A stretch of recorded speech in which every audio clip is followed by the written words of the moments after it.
So here's some price for Wednesday, July 1st, 2026. Happy Canada Day, everybody. Canada Day 159, Blake. A presentation of Bet365. Where? Boring games? Thing of the past. There's always a reason to tune in, even if the score isn't one of them. Download the app today. Must be 19 plus. Please play responsibly.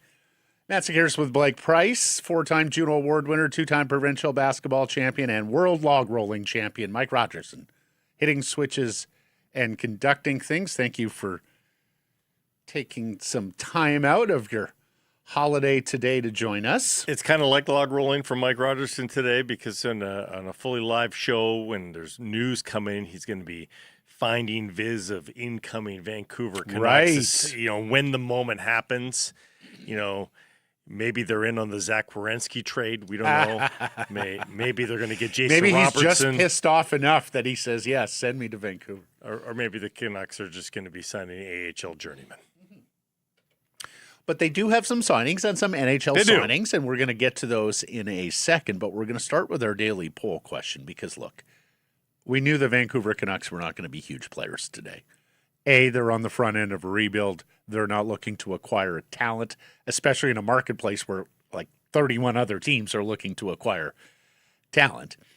And B, because most free agents are veterans, most free agents have options, most free agents are going to want to sign with the team that is a more likely Stanley Cup playoff contender. Or offer plum opportunities. Like I look at Andrei Kuzmenko going to the Pittsburgh Penguins. We're going to get to him. He's dreaming of playing with Sidney Crosby, perhaps. So there can be some other dang. I don't think anybody's thinking the Penguins are going to win the Stanley Cup. Yeah. But the Canucks have none of that to offer. They have no flashy players to play with. They have no prospect of winning. The dangling carrot is not very big and attractive. Yeah. Right. So, look, this rebuild this summer, as we know, was going to be about trades. They have executed a couple, moving out Nils Höglander to Nashville, acquiring Brendan Gallagher for nothing from Montreal. But beyond that, today's daily poll question, seeing the paydays today, are you expecting hauls in return for traded veterans? You can vote yes, you can vote no. Do so at the Scherzer Price X and YouTube channels. Now, we knew the paydays would be big this year. Yep. NHL GMs did exercise discipline last year on July 1st when the salary cap rose for the first time in 5 years by a significant amount.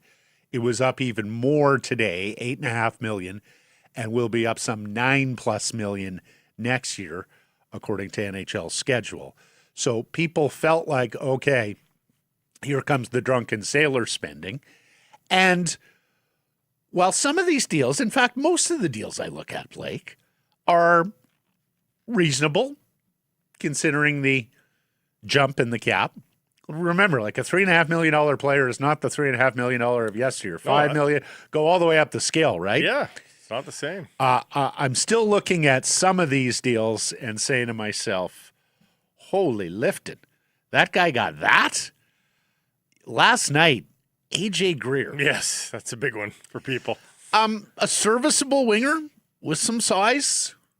Anaheim acquired his rights. But let's face it, in previous years, a guy who gets a 2-year deal, he got 4 years at $4.25. Yep. From the Ducks. Mm-hmm. We know the San Jose Sharks are in the process of basically rebuilding a defense. And so maybe Jacob Trouba is worth more to the San Jose Sharks than he is to others. But a 32-year-old got a 4-year deal at $8.25 million, Blake. And Mr. Trouba's best days are behind him. He's a physical guy who takes penalties, commits a lot of fouls. So, anyways, look, the answer should be yes. Not just because of escalating player value in the National Hockey League, but also because of the rule of economics, right? Supply and demand. After today, in fact, even as we speak, the supply has gone way, way down. The demand is still there. You were talking about if Jake DeBrusk is a free agent today, What's he as signing opposed for? to 2 years ago when the Canucks signed him to a 6-year deal at $5.5 million. What's he getting? Is he getting $9 million? So he's got 5 years left at 5.5 per. He's easily signing that deal today. What is he, 30? Yeah. Mason Marchman at 31 years old got 5 years and $6.75 million from the San Jose Sharks today. Like I would guess that Jake DeBrusk with that metric gets 5 years, $6 million per. Like he might be in deal territory now. I think he gets way more than 6 today. Yeah. Oh yeah, no question. Anyways, I voted yes. I think the prices on Jake DeBrusk and Marcus Paterson went up today. Maybe even on Elias Paterson as well, although that's at 11.6, a little more difficult. Of course, the Canucks have trade protections to work around on all of these players. But if the plan, and we'll hear from Ryan Johnson here in a bit, but if the plan was, okay, we'll see what we're getting offered at the draft, let's just hang on for a minute here. Let's wait out free agency. Let's see what guys go for. Let's see what teams miss out on targets and then what they're willing to pay on the trade market. Then that could be very wise managing from the rookie general manager of the Vancouver Canucks. Are you a yes or you a no? I'm going to say no because until I see it, I don't believe it. It makes a lot of logical. It's sound logic. What we just talked about. I agree with everything we just said. So how are you voting no? Because it hasn't happened yet. So you got to see it to believe. Yeah. Do you think any of it is you're worried about a rookie general manager and getting played a little bit here? He certainly held firm with the Montreal Canadiens on Brendan Gallagher and got the player at his price, which was nothing. Yeah. With half retained. Now, Habs were also doing a legacy player good. Can't forget that. There's a little bit of that. There's a little bit Okay. until these guys show me that they can pull off a more complicated deal. Yeah, I mean, I'm not doubting them, but I do need some proof. All right. I do need some evidence. Anyway, seeing the paydays today, are you expecting hauls in return for traded veterans? Yes, no, vote at the Sekerson Price X and YouTube channels. Our top story today brought to you by Yellow Dog Brewing, Neighborhood Brewing, Foolish Winery. Canucks signed veteran depth, but aren't big free agency players. Still haven't made the necessary bigger deals to kickstart the rebuild. And let's go down to Rogers Arena now, where our Canucks reporter, Jeff Paterson, the host of Rink Wide Vancouver, is standing by in the Itty Bitty Media workroom as the media has gathered on a night where ASAP Rocky is playing Rogers Arena, Blake. So the building in high demand today. Bring in Jeff and get the pulse from headquarters with the Vancouver He's a big Canucks. ASAP Rocky guy. Happy Canada Day, Jeff. Yes. Yeah, happy Canada Day to you. Actually, I'm not a huge fan, and I'll tell you why. Because I needed a security escort just to leave the media room to use the washroom. They have this building on lockdown. Like when an act comes in, they take over the building and they dictate who goes where. So we are all kind of holed up here in the working media room at ice level at Rogers Arena. And I think Ryan Johnson. Jeff, if only they had a practice facility where they could go and warehouse everybody and conduct business. Just sorry. I know they got development camp going on out in Abbey, but yes, the war room they used for the draft on the weekend. I assume that's where the front office is all so far this morning. And look, Ryan Johnson has been a proud Canadian. He's been polite. I think he's been understated here on July 1st and hasn't thrown gobs of money around. I think it was kind of as expected for the Vancouver Canucks. And I guess when you look, and we just had a chance to talk to Luke Schenn via Zoom, and you're just reminded again what a quality person he is first and foremost, and he still thinks he's got some mileage to be able to play. But, he remarked several times about how much the Vancouver Canucks mean to him, how much he cares about this organization, and wants to see this sort of through as he comes back for a third time. So we're all discussing here at the rink. I believe he's the first player to ever make 3 tours of duty for the Vancouver Canucks. But beyond that, and I'd have to double check, I think this will be 4 head coaches that he's played for, because he started under Travis Green, and then he was here when Bruce Boudreau took over, Rick Tocchet, obviously, and now Manny Malhotra, who was an assistant coach, not just in Vancouver, but also in Toronto when Luke played. So he's got some familiarity. He talked about the fact that Ryan Johnson had his back when he was first acquired by the Vancouver Canucks. And so Luke Schenn said that, he wouldn't have picked a lot of rebuilds, but this one means something to him, and he wants to see it through. And I'm sorry, Jeff. And he's an even more valuable signing now when you look at the prices that are being paid out there. We have to just do a small sidebar for what just happened on the free agent tracker here, Jeff. Remember Vincent Desharnais? Yeah. He just got not only term, 4 years out of the Washington Capitals. Matthew, let them know how many dollars per year. $4.2 million a year for Vincent Desharnais. The Capitals will spend $16.8 million on a defenseman who couldn't last a half season with the Vancouver Canucks. I'm really happy for the Desharnais, and I'm dismayed at the National Hockey League. And that's a good organization, well run. So there you go. More fodder for our poll question. With the paydays today, are you expecting hauls for Canucks traded veterans? Jeff, what says you? Yeah, at some point, but I was with you on the weekend, and I said I was impatient with the lack of activity from the Canucks. I haven't had that much feedback on social channels. Yes. People coming at me, just telling me to relax. And then, of course, clearly Ryan Johnson was a little antsy because on Monday he makes a couple of trades. So was just a little bit ahead of the curve on the weekend, but was surprised that people were as dismayed with that response as they were. It's good that they're watching the clips. I mean, that's the great thing, I suppose, for us. But yeah, so yes, I still think that there's a marketplace for some of these veterans, but Ryan Johnson has been explicit in saying that he's not stripping it down. This is not a fire sale. He can't just hit a button and jettison all of his veteran players with term and trade protection. So it's going to be an ongoing process, and it may go through the summer. It may go into the season. It may be, this time next year, we may still be talking about some of the guys that are on the roster. That said, once we get through this first wave of free agency, if there are some teams in panic mode, then yeah, I mean, Ryan Johnson has to have those discussions, make those phone calls, take those phone calls, and see where it goes, because they do have serviceable NHLers. They won't be everybody's taste, but they've got some players that teams out there, I think, would certainly look at. And, we'll see where it goes from here for the Vancouver Canucks on the trade front. Do you think Luke Schenn will ultimately have to play every night for the Vancouver Canucks, or do you think the young players can push aside a guy like Luke Schenn on some nights?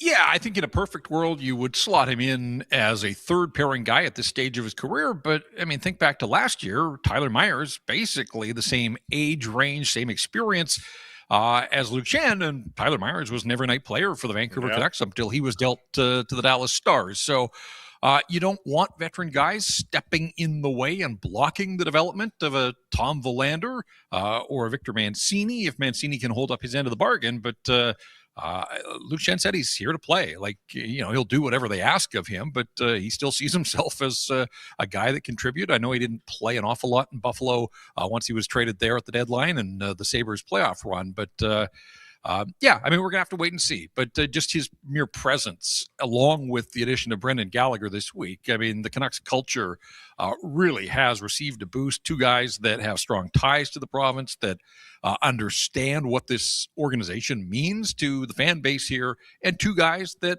I think accept the assignment of coming in here, being mentors, being leaders, helping the practice habits, all those types of things. But ultimately, they want to play as well. So we'll have to wait and see how it all shakes down. We'll see what else the management group has in mind as far as the roster construction is concerned. But just listening to Luke Schenn, this isn't a token thing. Somebody asked him about, are you doing this with an eye to getting into coaching? He said, not at all. Hadn't given that a thought whatsoever. He is still a hockey player as we sit here on the 1st of July in the year 2026. Yeah, we should note that Luke Schenn's playing time nosedived last year. He was playing 15 and a half minutes with Nashville the previous season, then up to 17 and a half after getting moved to Winnipeg. He was down to 13.44 with Winnipeg last year and then down to 12.47 with Buffalo. They wanted a guy on the right side to insulate Willander and Mancini, as Jeff says, but I do think the jury is out a little bit here in terms of can Luke Schenn still play at his age? Well, foot speed is going to be interesting, right? I mean, they signed a couple of peripheral players, like Cotter's got good feet, but Schenn and Gallagher are not fleet of foot, Jeff. Like the Canucks are going to have to fight the slowness thing again, and we saw that last year. Yeah, and look, I think Luke Schenn gets the benefit of the doubt because he is such a quality teammate and individual, and organizations like having him around. But you're right, at this stage of his career, and his speed has never been his strong suit. He's a big, strong, strapping guy and still is, and can play the physical game without a doubt. But look, when you look at the right side of the Canucks depth chart, it starts with Filip Hronek, who's going to log 25 minutes a night. And so then, there isn't a ton of ice time to distribute. If Tom Willander is going to get his 15 to 20, you're looking at a guy in Luke Schenn who probably is going to play 12 minutes. Some of that might be on the penalty kill. But, at 5-on-5, this isn't a guy that's coming in here going to make crazy demands to be a 20-minute-a-night player. I think he understands that. I think that much is clear to him at this stage of his career. And as you point out, Matt, other organizations have seen that as well. So the Canucks know what they're getting in this version. They are certainly familiar with a player who's back for a third time, but I think it's the intangibles that he brings to the mix as much, or at least every bit as much as what he does in the games. It's going to be the practices. It's going to be just being around this group and trying to give them a boost in terms of their overall professionalism and approach to the game. All right, on to Paul Cotter, and first things first, there will be fines for anyone who pronounces his surname like John Travolta. There is speed, there is physical. Blake didn't get that one, Jeff. I don't remember. Welcome back, Mr. Cotter. I was hoping there was going to be a little mix-up in the Canucks social media department, because you're showing the graphic there that says Paul Cotter agrees to terms. When they announced the signing of Luke Schenn, it said, "Welcome back, Schenn." I wanted to see "Welcome Back, Cotter," but they changed it. You're right. I thought you said first name, but I was like, Paul. How did he say Paul? Well, yes, cuts out. He brings speed, he brings size, he brings physicality, and he can fill in a little bit at center and take some draws. But a fourth liner who doesn't kill penalties, penalty killing being a need for them. I was stunned. Like Blake and I went through his history and went, surely he's killed penalties somewhere. Nope. Just a bottom six guy. Seems like he'd be a who doesn't penalty bring killer. any specialty team utility. But take us into Paul Cotter, Jeff. Like it, lump it. What says you? I'm fine with it. It's a one-year contract at a reasonable amount of money. So, he may be trade bait before we even really get to know him. And that's the beauty of a day like today. They found a free agent that was willing to take a one-year contract. And so that opens up some options for them.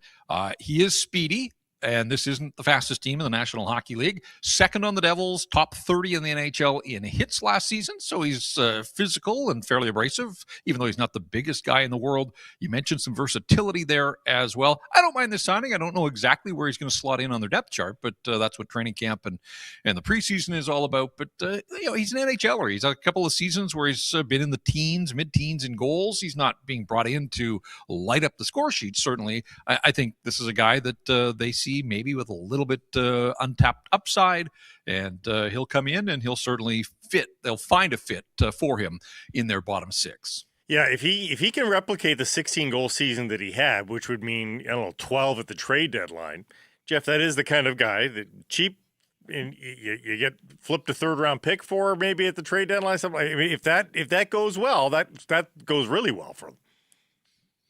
Yeah, and that's where the Canucks are in all of this right now. As a last-place team, they have to be looking at some sort of low-end signings that have some upside, that if they can boost his value and prop him up before the trade deadline.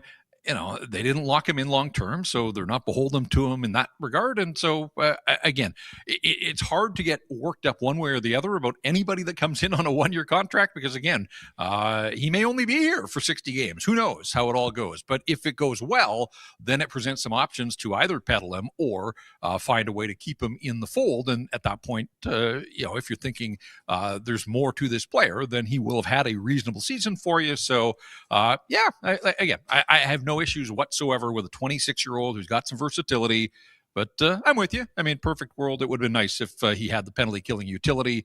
Hey, maybe they will find a way with Manny Malhotra behind the bench to make him a penalty killer. Yeah, maybe, and I think you hit it, Jeff. I think you're hoping for a third-round pick for Cotter and hoping for a sixth-round pick, I think, for Schenn at the deadline with these two signings. Akil Thomas, and who's the other young man? Trey Fix-Wolansky. Fix-Wolansky, yes, the fix is in. Akil Thomas, through the LA Kings system, obviously ties to Richard Seeley, the new AGM and the general manager of Abbotsford.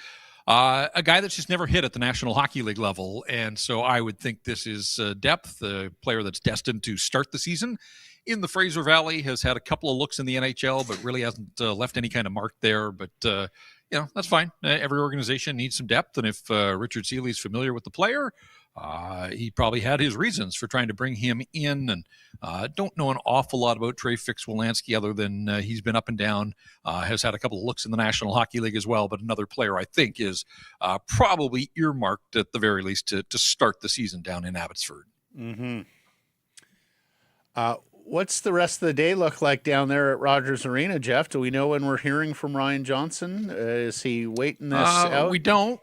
The PR staff said that there was no set time because the work may not be done entirely. So we'll see what that means. And it's not like a trade deadline where he can put his phone down and step away and know that his day is done on the work front. So, I think we're just hanging out here and we'll watch some deadline coverage, watch a little soccer perhaps. And when the time comes, we'll get a chance to hear from the new general manager of the Vancouver Canucks who, I think all things considered, guys, for a team that is in need of a makeover, they've done pretty well this week on the culture carrying front. And Ryan Johnson was up front about that from the day that he was hired to bring in Brendan Gallagher and Luke Schenn in the same week. No issues whatsoever. I think already that locker room is a better place, even though neither guy has walked through the door here yet this summer. But I just think the locker room is in better shape on the leadership front, having two guys of quality character in Gallagher and now Luke Schenn. One of the guys we had theorized it might be a good opportunity for the Canucks is Kuzmenko. Kuzi, baby. Because he could have played with Elias Paterson. Maybe they could have elevated each other. That deal that he signs with Pittsburgh, if the Canucks sign that deal, are you happy or do you see it as a block of you like it from a rebuild? Ecstatic. But he's also taken the spot of a young player as well. Right? Who? Liam Ogren getting opportunities higher up the lineup. Who knows? Jonathan Lecker-Mack. I had time for the discussion of bringing Kuzmenko back on a one-year contract because his best season was here, and guess who he played with when he had his best season? It was the guy in the middle that has been spinning his wheels for a couple of seasons. Some might say he's been spinning his wheels since Kuzmenko left Vancouver. So I had time for the conversation. I didn't expect it to happen, but I was prepared to see the Canucks kick some tires, and maybe they did. Ultimately, he's a Pittsburgh Penguin, and we'll see how it goes. He's bounced around, has never come anywhere close to finding that form that he showed in his first season in the National Hockey League. It was a perfect storm, and away he went then. So, we'll see what Kuzmenko looks like. He's already been in Philadelphia. Now he's on the other side of that state in Pittsburgh, and we'll see how it goes for him as a member of the Penguins. Yeah, look, Pittsburgh, if you're a winger, is a great situation to play with those generally two speaking. centermen. They're a more competitive team. Blake, to answer your question, I would have gone 2 years on Kuzmenko if that's what it took. And you talk about, opportunity away from any of the wingers. I mean, do you care if he's taken opportunity away from Brock Besser? Do you care if he's taken opportunity away from Brendan Gallagher? Okay, you got Ogren, you got Linus Karlsson, you have maybe Jonathan Lecker-Mackey, although there's a pretty significant injury there. We'll see how he does. I mean, I don't think you're sweating opportunity away from Drew O'Connor. I think it's just Linus Karlsson and Liam Ogren that you're worried about with opportunity on the wing, right? And especially if he could juice Elias Pettersson's value. And look, they may have designs on moving out Elias before the season starts, and so they didn't see a match in that. I got more than one regard. response, guys, saying maybe Elias Pettersson's going there. Maybe.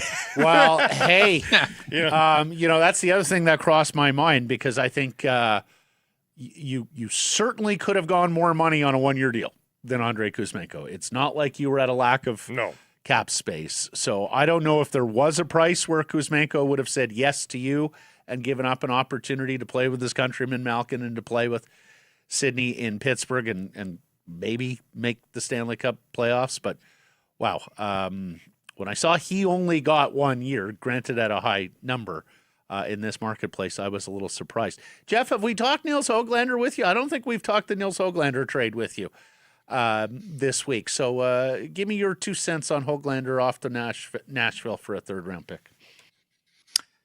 Yeah, I think it was time for him to move on. Ryan Johnson talked on his Zoom the other day about just didn't see a role for him here, and that they, are all about trying to define roles for players. And he had that conversation with Nils Höglander. I hope it works out for Höglander. It's been a rough couple of seasons, obviously. Just the 2 goals coming off the ankle injury suffered in the preseason last year, but 8 goals the season before that. So a grand total of 10 goals since his 24-goal season, which clearly is the outlier now. That was part of a perfect storm. He was one of so many that had career best seasons in the year that resulted in playoff hockey. But then, of course, he was a healthy scratch for some of those playoff games as well. We know the story of how many NHL coaches, plus the time down on the farm. He's had a lot of voices in his head. I don't know if that has led to some of his confusion or hesitation. Just never really seemed to develop the defensive side of his game. And as Bruce Boudreau said, if you're a 40-goal guy, great. We can live with your flaws. He's not come anywhere close. He's basically been a 4-goal guy the last couple of seasons. So, I guess I'm of the mind that a bounce back was unlikely. Was he going to score, if he had stayed here, was he going to score more than the 2 goals he scored? Yes. But I don't want people to see him score 12 goals in Nashville and try and dunk that, look, he's back, baby. No, I mean, he should be a 12 to 15 goal guy. But more than that, I think the Predators get value if Nils Höglander returns to that dog on a bone style that, in your face, guys are chasing him around the ice because they can't stand playing against him. He got away from that as well, and he just looked like a shell of himself last season, and so I didn't really see a huge bounce back in his future here. Plus, as Ryan Johnson's talked about, he wanted to turn some spots in the lineup over, but also, if you're going to bring in a Brendan Gallagher, you had to have somebody in a contract go out the door. So I think all things considered, and this isn't a knock on Nils Höglander, but I go back to the idea of the Canucks already improving their locker room with the additions of Gallagher and Schenn. Nils Höglander was sort of leadership neutral. He was a quiet guy, low-key personality. I don't think players necessarily gravitated to him or followed his lead here. And that's not to say that he was any kind of issue in the locker room, but you're getting bigger personalities, guys that have been around this league, understand what it takes to have success, guys that have gone through rebuilds. And if Nils Höglander was a casualty to make room for some of that wisdom and experience, so be it. A third-round pick, would I have liked to have seen a little more? But sure. But, I mean, his value is pretty low coming off the couple of seasons that he had. So, Jeff, let me just ask you this. Yep. Because he's so close with Petey, some are wondering, is this another prelude to moving Paterson on? Do you see any close connection? To Petey? Is anybody close to Petey? Honestly, I don't know that. Well, Boudreau talked about close. Once upon a time, Boudreau talked about playing Paterson with Höglander because they're buddies, and Paterson likes to play with buddies, or he feels fair enough. But once upon a time, Elias Pettersson was a 102-point player. I'm just not sure that what was then is still now. And I don't. That's not to suggest that there's been any follow between the two. I just think it's been tough for anybody to get particularly close to Elias Pettersson. So no, I don't see this as the first of shoes dropping or connecting dots here on this one. I think this was just an opportunity for the Canucks to move off a player that they didn't think was going to fit with the program that they're trying to put together. What here. about the So, flip side? What about the flip I didn't side, mean guys? to put him on the spot there, the Real House husbands of the Vancouver Canucks, if there's been a person. What about the flip side of this, that Gallagher and Luke Schenn make this room hunky-dory? so hunky-dory? Everybody loves that, look at this. Any of the mental hurdles that were there for Elias Paterson get erased. I mean, is that a crazy thought? I don't think so, because as much as we think of these guys coming in to set the culture for the young players, I still think that those same things, practice habits. How many times have we heard Elias Pettersson linked to practice habits? Yep. If Luke Schenn and Brendan Gallagher are here challenging every other guy on this roster, I think those challenges can go to the veteran players, whether it's Paterson or Brock Besser or any of the veteran defensemen that are around here. So, no, I want to believe that this isn't done just exclusively to help the young guys. I think this is done to help the roster across the board, and that includes some of these guys that have been scuffling for the last couple of seasons. So, is it going to be the best locker room in the National Hockey League? I think that's hard to quantify, but I do think already you're going to see improvements just in the way that these guys carry themselves, conduct themselves, and I do hope that it has a trickle-down effect right across the board on this roster. Wyatt Arndt had put together top 5 Luke Schenn moments, I believe. One of them was, and I'd forgotten about this. Remember when Luke Schenn challenged JT Miller on the ice about something? I forget, it was about a back check or something, and Schenn sort of started to get into it with Miller in the middle of a game as they were headed towards the bench. Schenn was not about that smoke, and could have used that 2 years ago. Yeah, exactly. I wonder about the correction here, and if it can help a guy like Elias Pettersson if they don't find a trade for him, which I'm seeing reports right now here, Jeff, that they are still very much looking to move the player. So we'll see. Yeah. It's only July 1st. There's still plenty of time here. And, if they don't do anything else the rest of the day, that doesn't mean that something big couldn't come down the pipe tomorrow or beyond. So, is there plenty of time, Jeff? Is there plenty of time? We say this every summer, and then they all out of the cabins and cottages by the third week of July and do SFA between then and September. I almost feel like the NHL general managers have made a pact amongst themselves. You know what? Our job really sucks because it's like a 6 a.m. to 11 p.m. job every day for 9+ months. Let's just all agree that we shut her down for 6 weeks in the summer. We'll see. I hear you on that front. I do think that we've seen an approach, though, in free agency, and I think we'll see it again here, where some of the guys do want to see how the dust settles and before they jump in terms of some of the veteran players that are out there looking for contracts. So, I think certainly through the end of this week, the general managers will be on red alert in terms of, both hands on the wheel and getting their job done. But, beyond that, some of them may have an eye to the golf course or the cabin or whatever the case is. But, I think free agency certainly gets us through the remainder of this week with signings every day for the next couple of days. Okay, last question, Jeff. Evander Kane, remember him? Of 1,000 NHL games. Ended the season as a Vancouver Canuck, or at least under contract to the Vancouver Canucks. Does he get a contract this summer? Is he a PTO in September? Yeah, I felt sort of really down the stretch that he was playing himself into PTO category. And, it's unfortunate. It was a tough season for everybody here. He wasn't any better or any worse than the rest of the Canucks. But, he had to be playing the game with an eye to getting another contract. And that was certainly the storyline when they acquired him last year. Hadn't played the previous season, came back, had a reasonable run in the playoffs with the Oilers. The body was feeling good. I thought he wanted to show the rest of the National Hockey League that there was still something in the tank there. But as this season slipped away, so did his game. Played a ton early on. Over the second half, there just wasn't a bunch there. We know that he was playing through some sort of injury, but wanted to get to that 1,000-game mark. He ultimately got to 1,001, but after they presented him with the silver stick, that really was the last time anybody saw him in a Vancouver Canucks uniform. So I'm not surprised that he's on the board, and I think he may remain there through the summer months. Of course, it only takes one team. But it won't surprise me that if he's going to prolong his NHL career, he's going to have to go the pro tryout route. Hey, I understand there was a lot of ego and pride involved, but from the moment he showed up in Vancouver and he talked about not going full speed in preseason games, he walked around like he was a made NHL guy who had nothing to play for and was going to be A-OK. And continued that deportment through the season, even while the game was... Continue that preseason speed throughout the season, too. To say the least. Yes. Okay, Jeff, marvelous work. It's no easy job to play, to be a rugged, physical player night in, night out, but that's what he's been throughout his career. If he's going to extend his career, teams have to see that. And we just didn't see enough of that, I don't think, from him in a Vancouver Canucks uniform. And so I think those are the question marks is...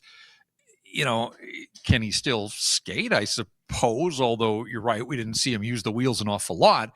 But if he doesn't have an edge on a nightly basis, then where's the value in bringing Evander Kane back? Corey Perry is still playing. Corey Perry's still playing 40, in the NHL. Whatever years you old. Can find a job, but there has to be the want, the will, and some smarts. And all right, Jeff, we'll let you get back to business there in the itty bitty media room. Lock up with Ryan Johnson at some point. Thank you for this. Say hi to Mr. ASAP. That's right. And Jeff's in for me on Friday as I go to watch his Mariners play Canada's team at Rogers Centre West. Thank you, Jeff. All right, guys. Jeff Paterson, our Canucks reporter, the host of Rink Wide Vancouver. Man, I am still reeling by the Desharnais. I cannot get honestly, over Blake, it. I had to double check. I can't think straight. I can't speak straight. I'm sitting there going like... $17 million. I was like, did I miss him have a really good year last year? No, that's what I thought too. I did for not. a second. I went, oh, wait a second. Did he really rehabilitate himself in, I was like, it was San Jose last year? He had a whopping 7 points last year in his 53 games. So like at he's a a big 10-point right pace. shot defenseman, Blake. Big right shot defenseman. I'm flummoxed. $17 million. 4 years. How old is he? He's 30. I'm sure it'll get better from here. He was a late bloomer, right? Didn't we talk ourselves into that 2 years ago? No, I said from the get-go. Did you watch the playoff series versus the Canucks? Why are you signing hold on. him? You're going to knock these microphones off of it. Oh, my God. Mike's going to have to come in here with a screwdriver. It's the Washington Capitals. Why do I things. care so much? I cannot believe that contract. And for a well-run organization like Washington's they are one of the retool on the fly, get better models, Blake. When we warned you, don't get sticker shock, Caps going up, you're going to see some big. We didn't mean that. No, didn't foresee that one at all. Bowen Byram gets 12.5 per year. Okay. I mean, obviously Chicago and Kyle Davidson loves them some Bowen Byram. But he's a good player. He's not been a number one, but he's a top pair defenseman. He's pretty close. He's not already. Desharnais had them over the barrel for 4 years? No, I'm not signing. What did Desharnais' market look like? Like, who is in there at 3x4 for Desharnais, and Washington goes, we'll go 4. Yeah, exactly. Wow. Okay. Let's recap We'll have to here. get past this. We'll have to get past it. Luke Schenn on a 1-year deal worth $2.25 million. Said it earlier in the week. We'll say it again. I have zero problem with any 1-year deals they sign. If you're not committing, and honestly, in a lot of cases, I would not have a problem with even 2-year deals because of where they are in their competitive cycle. We know it's going to be several seasons before they're back challenging in any meaningful way. So I have no problem with 1 year. I have no problem with $2.25 million. I do think it's utterly charming that he's back for a third stint with the Canucks now as a Kelowna resident in the offseason. He was here for 18 games in 2018, 2019 as he was, remember, rehabilitating his career. This is once a high pick. Yeah. And the league sort of passed him by because suddenly the big granite block defenseman with bad feet and bad hands couldn't play anymore. You had to be able to skate a little. You had to be able to handle the puck. And Luke Schenn talked about how he really had to seek out Adam Oates, right, and others to help him with himself. his. Yeah, and it was an awesome story for a guy who lights up a room with his personality, and we all got behind him. Spent 2 parts of 2 seasons here. Played 121 games here in 21 to 23 before being dealt back to Toronto. A 6'2", 225-pound pound right shot defenseman. He will be 37 years old in November. A veteran of 1,182 NHL games, including postseason. He mentored Quinn Hughes here once upon a time. Good guy factor is high. And, of course, they wanted another righty to insulate Mancini and Tom Willander. And, of course, Mancini requires waivers this year, so that'll be an interesting calculation. Are you going to expose him to waivers? Are you going to carry him? And does that have ramifications for Elias Paterson as a defense, or even Tom Willander, guys who you could send down without them requiring? Would you sign another defenseman? I would. It depends if I felt like it was a defenseman who could gain some value and be a trade asset. Because you have 7 guys right now, not including Kudryavtsev. I would not sign a just pure depth defenseman at this point, Blake.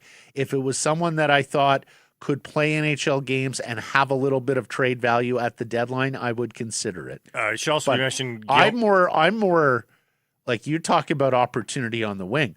I'm more inclined to prioritize opportunity on defense for Zeev Buium, for DPD, for Tom Willander, and for Victor Mancini if you still think that there's a player. I want to see more Kirill Kudryavtsev this year. Kudryavtsev as well. Like, I want to see some of Kudryavtsev. Maybe Sawyer Minio. Maybe even Sawyer Minio steps up. And we've also talked about Jack Thompson, who may not be a nothing as a 24-year-old right shot defenseman who made a big impact with Abbey last year when he was acquired and has put up some decent counting stats in the AHL. We haven't talked about the other signing for today. What's that? Guillaume Brisebois. We're going to get to Guillaume Brisebois. There's cover there. Let's bring up the JFresh hockey card on Schenn, Mike, for a second. A veteran physical depth defenseman who kills penalties. Canucks were dreadful on the penalty kill again last year. My only question here is, can he still play? Yep. As we mentioned, the ice time dropped significantly last year. It's a pure third pair at best guy. Now, the PK number looks good there, 84%. Everything else is deep into the red. So I'm not. But last year, but 24-25 looks fine, right? So look, if I hope Luke Schenn does a great job with leadership in the Canucks room for 60-some games. I hope Luke Schenn finds himself traded to a Stanley Cup contender next March. Look at that penalty where maybe he goes out and gets another Stanley Cup ring as a reserve playoff depth. We'll see. Very cheeky from Dom Lecision here. Mike, if we can bring that up. He tweeted, "Love this play for Vancouver. Need a tank commander to offset the heroic bump the team will get going from Adam Foote to Manny Malhotra behind the bench."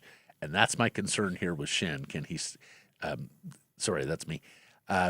Yeah, they could be a whole lot better just on system alone. Blake's talked about this. Could they be a mid-70s point team, high 70s, even low 80s, 84-point team? Remember, it's 84 games now. Just by getting rid of Adam Foote and his dreadful system and being a little more competent in your own zone and on the penalty kill. It's conceivable. I think, but Manny Malhotra still has standards, and like he's not a pushover.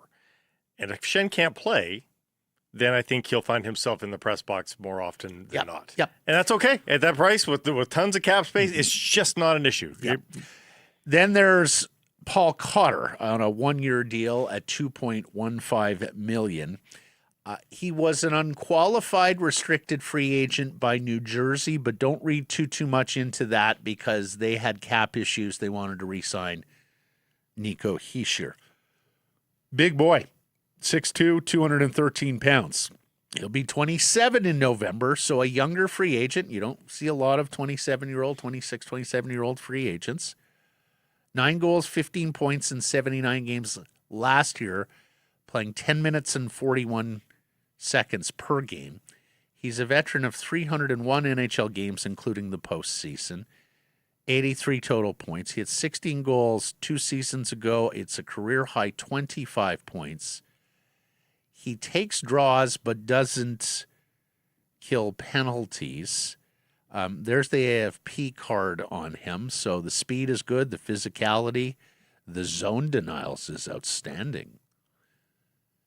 And yeah, he's 50% plus in the faceoff circle last year. He did play the 5 playoff games that New Jersey contested 2 playoffs ago. He was routinely, in fact, he did not play a playoff game at all. Early in his career in Vegas, over 2 postseasons was a healthy scratch for them. Look, I wanted to get to this because our boy Jacob Fraser wrote about Paul Cotter for Canucks Army going into free agency. Jacob was looking at unqualified restricted free agents that could interest the Canucks.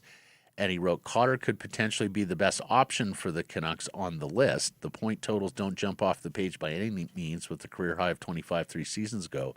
But the style Cotter plays would make him a perfect fit for the team's bottom 6. Size and defensive ability make him an asset the Canucks could certainly have a good chance at flipping, assuming he has a solid season with more opportunity. There's some similarities between Cotter and Drew O'Connor's game, but Cotter plays more physical brand of hockey, and the Canucks management have been open about looking to add that this offseason. So well done, Jacob Fraser, in terms of writing him up. O'Connor and Cotter both become big-time trade chips later on, or even mid-season, right? You don't even have to wait till the trade deadline. If somebody's in trouble in December with injury, then Canucks go call him. And both big, lengthy, wingers too. Like O'Connor's a big boy, and as we know, he covers ground, and so does Cotter. And I bet you Cotter would be good in the playoffs. He doesn't get the opportunity with the Devils this past season because they don't make it. Did the year before, and as you mentioned, the Golden Knights. But Matt, of course, the Golden Knights always parked veteran stars in the press. So he became Mark Stone, basically. That's right. He was the placeholder while Mark Stone waited 2 months and then dropped into the lineup. To get healthy. Yes. Oh, look at that. He's healthy for the first game of the playoffs. Dadgummit. His middle name should be Mark Stone. Paul Mark Stone Cotter. And as JPAD notes, was second on the Devils and top 30 in the National Hockey League in hits last year. Now, I'm not sure he's going to be Kiefer Sherwood anytime soon because, well, who is? But maybe doing a little bit of that role. Pretty good. AFP Analytics weighed in, said pretty fair value, especially with the term similar players have been receiving today. And yeah, that's fair. There were guys of his profile that got multi-year deals. So in that regard, good business from Johnson. Again, I'm for any one-year contract. And this year, we used to always say we're for any one-year contract, especially if the entire salary is variable in the minors. That is not the case with Cotter or Schenn. But guess what? They got $18 million in cap space. Doesn't matter. They don't have any RFAs to re-sign. There is no cap pressure here whatsoever. There's only budget pressure from ownership, and more reporting. I heard Frank Saravelli say they're going lean, not just on players, but on budgeting for coaches and for front office and all that. That sort of makes me a little bit leery. Let's get to Akil Thomas on a 1-year, 2-way contract. I once upon a time lost a bet to Blake Price on this player. We were going to do his draft. I said he's absolutely going to be a first-round pick because he's a right-shot center. Blake's like, I saw him at the World Juniors. That ain't a first-round pick. He was right. I was wrong. It was a second-round pick of the LA Kings. He scored a gold medal winning goal for Canada at the 2020 World Juniors against Russia. He's played 32 NHL games over parts of 2 seasons with the Kings, just the 7 points. It was 21 points in 39 AHL games last year. New Abbotsford general manager Richard Seeley, I'm sure, would know him. And one of the AHL sites, media inside the AHL, ranked him as the 49th best forward in the American Hockey League. Just snuck into their top 50. We have a little bit of news, so finish your thought. No, I'm done You're here. done I'm there? done. David Pagnotta reporting the Vancouver Canucks and the New York Rangers are in talks on a deal involving Marcus Paterson. Mm-hmm. And both of us, I think, have been a little bit curious as to why a stalwart defenseman, and he is not flashy, he is not amazing, but he's good. Why that wouldn't be of interest? The contract was a little bit rich under the previous salary cap structure. Mm-hmm. Now in the $17 million for Vincent Desharnais world, I don't think it's that terrible a contract at all. No, if you were considering Vincent Desharnais at 4x4.2, Yeah. Marcus Paterson, I realize he's the left side guy. Now, this could be very interesting, Blake. Oh, some people. Braden Schneider and Scott Morrow, 2 right shot, restricted free agent defensemen with arb rights. And the Rangers have a little bit of a cap matter. They have $8 million showing. I mean, there's no way they're going to give the Canucks Braden Schneider for Marcus Paterson, are they? But before you get excited, Braden Schneider, what is he these days? Well, okay. I'm not sure he was the centerpiece for JT Miller that we talked about those years ago. There was some thought that way back when that he would provide offense. That's not the case. That's not the case. A 6'3", 211-pound defenseman, to be sure. Probably hasn't realized all the potential of being a first-round pick, in part because the offense didn't show up. Like, he played 20.5 minutes a night last year for the Rangers. Did he in the end? Wow. Yeah. I mean, that was way up, too. I mean, that was up 2.5 minutes from his previous year. He actually scored less and way more ice Probably time more last year. mobile than Marcus Paterson. Yeah, there's tools there for, well, not that Marcus isn't slow or anything like that. Scott Morrow is the other restricted free agent defenseman there. Once upon a time, a prime Carolina Hurricanes prospect. Second round pick. He's a little bit older, if I'm not mistaken. If you're thinking draft picks involved, folks, you're not getting the first, obviously, but He's 23 They now. don't have a second round pick next year either, so wouldn't be that. Yeah. Morrow hasn't really launched yet as an NHL player. 29 games with the Rangers this past year. Dipped toe with Carolina the 2 previous years. Went to college, played at the University of Massachusetts. But that's interesting because those 2 names have been in play. Certainly the Rangers have to improve their defense core at this stage of the game. I mean, they basically have 4 NHL defensemen, bona fides, under contract. Matt, hear me out. Mm-hmm. As one of our longtime listeners, I believe Corey Herget just threw this. Hey, out there. Comets Corey. What's up, Corey? I think it was him. Yeah, it is. The Canucks wouldn't make this deal for something they don't have to pay for, maybe, and then do the Leafs a favor by bringing in Morgan Riley. They wouldn't do that, would they? So If Morgan's got a 4-team trade list. I was actually texting with Morgan's dad this morning. Actually, let's get back on that chain. Morgan has a 4-team trade list. I don't know if Vancouver is honored or not. I do think Morgan is inclined to want to play playoff hockey. I'm sure he is. I have a feeling all 3 California teams may be on that trade list. I have a feeling Edmonton may be on that trade list, but I'm not 100% sure. They are Western teams. I think that much is, I believe that's been reported. I think if the Canucks were in a better shape, they would be a slam dunk. He'd be interested in coming home. But yeah.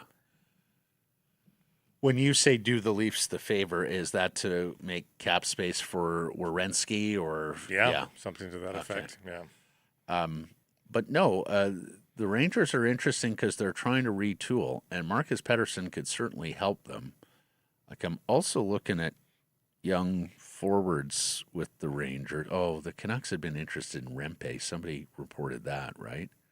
I think they just sign Malott though, or no, the Ducks signed Malott. Ducks signed Malott. Yeah. Duhaime went to Toronto. Yes, he went to Toronto. Yeah. I mean, Rangers just took Albert Smith. They're not moving him. But E.J. Emery, the defenseman they took in the first round in 2024. Well, who knows? We'll see. It doesn't sound like it's... name. Malcolm Spence is an interesting name. He's a big winger who they took in the second round a couple of years back. Was decent at the University of Michigan last year. No, the Rangers have some youngish NHLers and some halfway decent. Of course, Liam Greentree, the big power forward they got in the deal for Panarin. We mentioned the Riley possibility. It looks like Darnell Nurse to San Jose is almost done. Shakir Mukhamadullin will be part of the return for the Oilers' big defenseman. No retention by the Oilers, so they do get all the space. Well, yeah, I mean, this always made the most sense. San Jose is looking to basically build a defense from scratch and have been active in the trade market. Kesselring from Buffalo active on the free agent market. Jacob Trouba brought in today from Anaheim. So, yeah, I mean, San Jose always, for me, made the most sense for Darnell Nurse. We mentioned the Canucks missing out on Kuzmenko. Teddy Bluger's off to Toronto on a 2-year deal at $2.5 million per. Dollywall reports it came down to Chicago and Vancouver for Ian Cole, but he picked the Blackhawks on a 1-year, $4.75 million deal. Abbotsford's Noah Juleson got a 2-year deal out of the Colorado Good for him. Avalanche. You mentioned Jeff Malott, the brother of proper Mike Malott, the Canadian UFC fighter. Sorry, Mike, he's off to Anaheim. I know you were really pulling for Malott. Eric Hala, 2 years, $3.5 million for LA. Somebody had connected him to the Canucks. Jeffrey Veal parlays his strong playoffs with Anaheim. Here's another one, Blake. 5 years. He got 5 years. He's a journeyman player who finally got some NHL run. But here's the other thing. Some of these terms, like Radko Gudas got stupid term. When he gets 6 years with a low AAV. Yeah. One of the things that NHL GMs, I think, found more attractive this year was to extend term on guys because that makes them more tradable going forward. Another thing we sort of have to relearn a little bit, because oftentimes it's been like, oh, look at the term left on that contract. Like the player, but hate the term left. Term is now desirable, especially for players who, aren't completely aged, or even if they're aged players with term, you don't sweat it as much, because if it's a low AAV in a rising cap environment, that's not going to hamper you like term did in the previous cap tight, no increases or very small increases year over year after over 5 years. Noel Acciari as well to Philadelphia on a 2-year deal. The Canucks have been connected with him as well.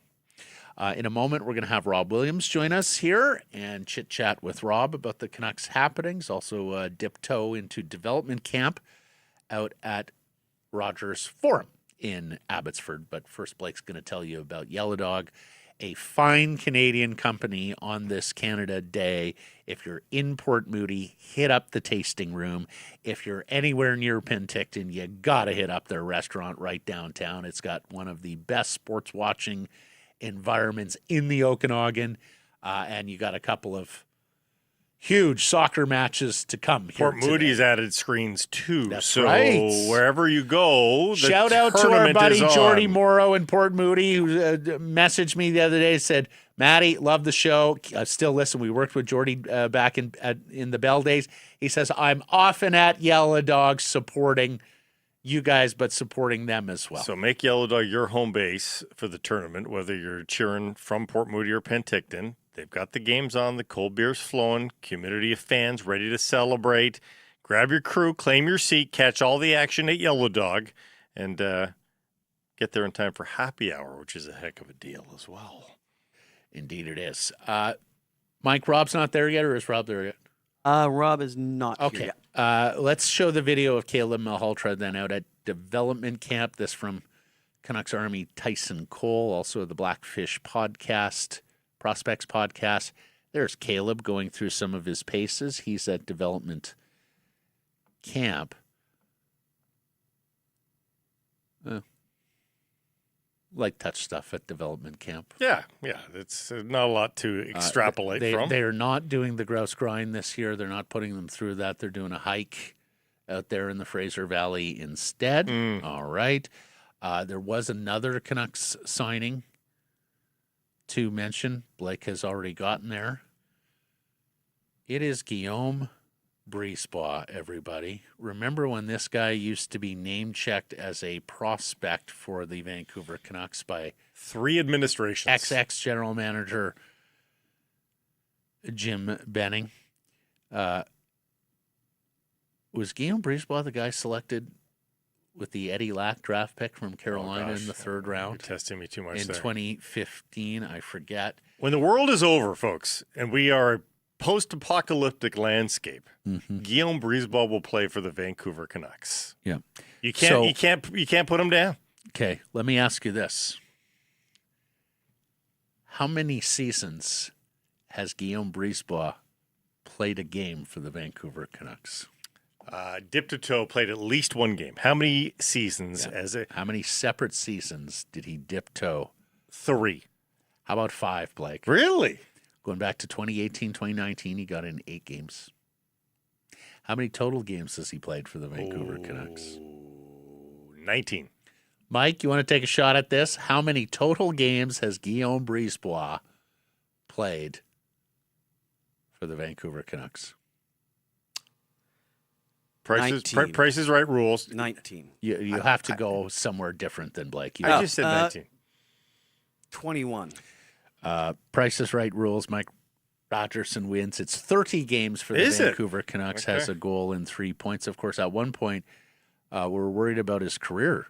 Played only the 3 games in 24-25. He had that terrible concussion. He only played 9 games last year for the Abbotsford Canucks. And if I'm not mistaken, Blake, the 2015 draft, he was the 3rd-round pick in the 2015 draft. Yeah, was that the Florida year with Brock? Yes. Yes, he was the selection with the pick they got from Carolina for Eddie Lack. Guillaume Brisebois and Brock Besser are the 2 longest tenured skaters in the Vancouver Canucks organization, beaten in seniority only by Thatcher Demko's rights. Because you remember, Demko was a college guy at Boston College, so he actually arrived and signed with the Canucks after Brock Besser and Guillaume Brisebois. But longest Canuck property, yes. Correct. 2 other little things. Boone Jenner is headed to the Capitals. We'd sort of earmarked him as, could you do a 1-year deal for the Canucks there, flip him at the deadline, but he's going to the Capitals. And Toronto's starting to sort out his goaltending situation. They trade Dennis Hildeby and a 4th and a 3rd-round pick to the Tampa Bay Lightning for Nick Paul. Okay, we are we got to talk Leafs here for a second, something I do tend to avoid. But there is a most interesting situation going on with the Leafs here. So the Leafs, a couple of weeks ago, made one of the big deals, or first deals, I should say, Yes. of the National Hockey League offseason, where they shipped goaltender Joseph Woll and a defenseman to Philadelphia and got a goaltender Samuel Ersson and a defenseman Emil Andre back. Andre and Ersson were both RFAs. The Leafs had a situation, a crowded crease, the folks in Toronto would tell you. They had Joseph Woll. They had Anthony Stolarz. They had Dennis Hildeby, who requires waivers. And then they had this Russian goaltender, Akhtayamov, who just helped the Toronto Marlies win a Calder Cup. So they felt like, we got four goaltenders here, 3 of whom require waivers. They immediately ship Ersson to the Ottawa Senators. And then we're watching the free agency show this morning. And, of course, this is after Florida made the trade yesterday for our old friend Jacob Markstrom. And people are going, oh, where's Bobrovsky going to wind up? Where's Bobrovsky going to wind up? And I say to Blake, like, if you're Edmonton, don't you have to try to take your shot with Bobrovsky, like a 2-time Cup-winning goaltender who's got all those Vezinas? I realize he had a shit year, but, like, really. And one of the pundits like, well, what about Toronto for Bobrovsky? I'm like, in what world? They had this crowded crease. What are they doing there? What's the plan there? They signed Bobrovsky. They gave him $7 million over 3 years. He's 37 years old. He'll be 38 in camp. Now they still have goaltender surplus. They moved Hildeby for where? They just moved Hildeby to Tampa for Nick Paul, along with a couple of draft picks. They are on a crash course. They are so deadly serious about getting better. Like they are headed towards 10th place in the conference. That is a very middling team now, Matt. They'll be happy to know. I don't think they're going to finish 27th in the league anymore. I think they're going to finish about 20th in the league. Nick Paul has 2 years left at $3.15 million. Did Toronto just give their division rival? Oh, and they moved 2 picks to Tampa. Yes. Third and fourth. Did Toronto just give their division rival goaltender security and 2 picks to add a forward whose best days are beyond? But really, no high-end players are arriving because Bobrovsky's not high-end anymore, folks. Okay. No high, except for Radish. Radish is better, but that's assuming that Radish can duplicate what he just did. The other thing I don't understand about their offseason here, Blake, they don't have a lot of cap space. They're in on Zach Werenski. Yeah. Fuck's going on there? Yeah. Like Morgan Riley ain't going to Columbus. By the way, Elliot Friedman joining in on the Marcus Paterson rumors. This is going to be a done deal, it sounds like. Marcus Paterson is leaving the Vancouver Canucks for the New York Rangers. He waived his no-move clause. Oh, wow. This is big. This is big. So the question is, what's the price? Was it just to get off of it, or did the Canucks actually get something out of this? All right. And do they have to take back salary? Because... Okay, Rob's going to join us in a second here. Let me see. Canucks get a little bit flirty with the cap. If they don't bring back some cap space. Okay, Pinota just tweeted on this. Did David get the return? I don't think we've got the return yet. No. Leafs signing Zach McEwen, former Vancouver Canuck. Right. A lot of former Vancouver Canucks getting moved around today. But Marcus Paterson was always a move that needed to be made. Yeah. And for the player too, they thought he was he like Jake DeBrusk thought he was joining a team on the upswing. Mm-hmm. He got duped by that, and Mike are the Daily Faceoff guys still doing their free agency show? Is that still they on? Are still going? Okay. Yeah. All right. So Pinota's engaged there, I guess. Yeah. All right. Okay, well, we're going to stay until we get the details on this Marcus Paterson deal to the New York Rangers. I tell you what, Blake, let's do the menu here. Let's do our Bet365 selections, and then Rob Williams will join us on today's menu. Well, Rob Williams is coming up. We're going to see about Pinota, or if somebody can join us after this Marcus Paterson trade gets finalized. Later in the program, we will talk World Cup. Oh my goodness, the scenes last night with the Mexican fans here in Vancouver, not to mention the scenes at the Azteca and in Mexico, as they become just the 3rd team ever to go 4 wins, no goals against out of the chute at the World Cup. They're playing England after the English come back today with 2 goals from Harry Kane, or as he's known in England, Harry Kane. Sir Harry Kane. When all this is done, he brings the English back against the Congo and through to face Mexico. We'll get to the rest of the World Cup action as well. Max Scherzer is coming to Nat Bailey Stadium on Friday, everybody. Mad Max, the future Hall of Famer and Cy Young winner of the Toronto Blue Jays on a rehab assignment, going to pitch for the C's at Friday's nooner.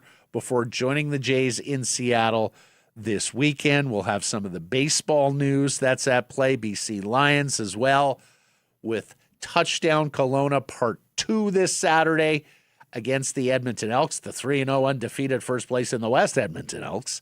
BC 0-3. Can't afford to lose another one this early.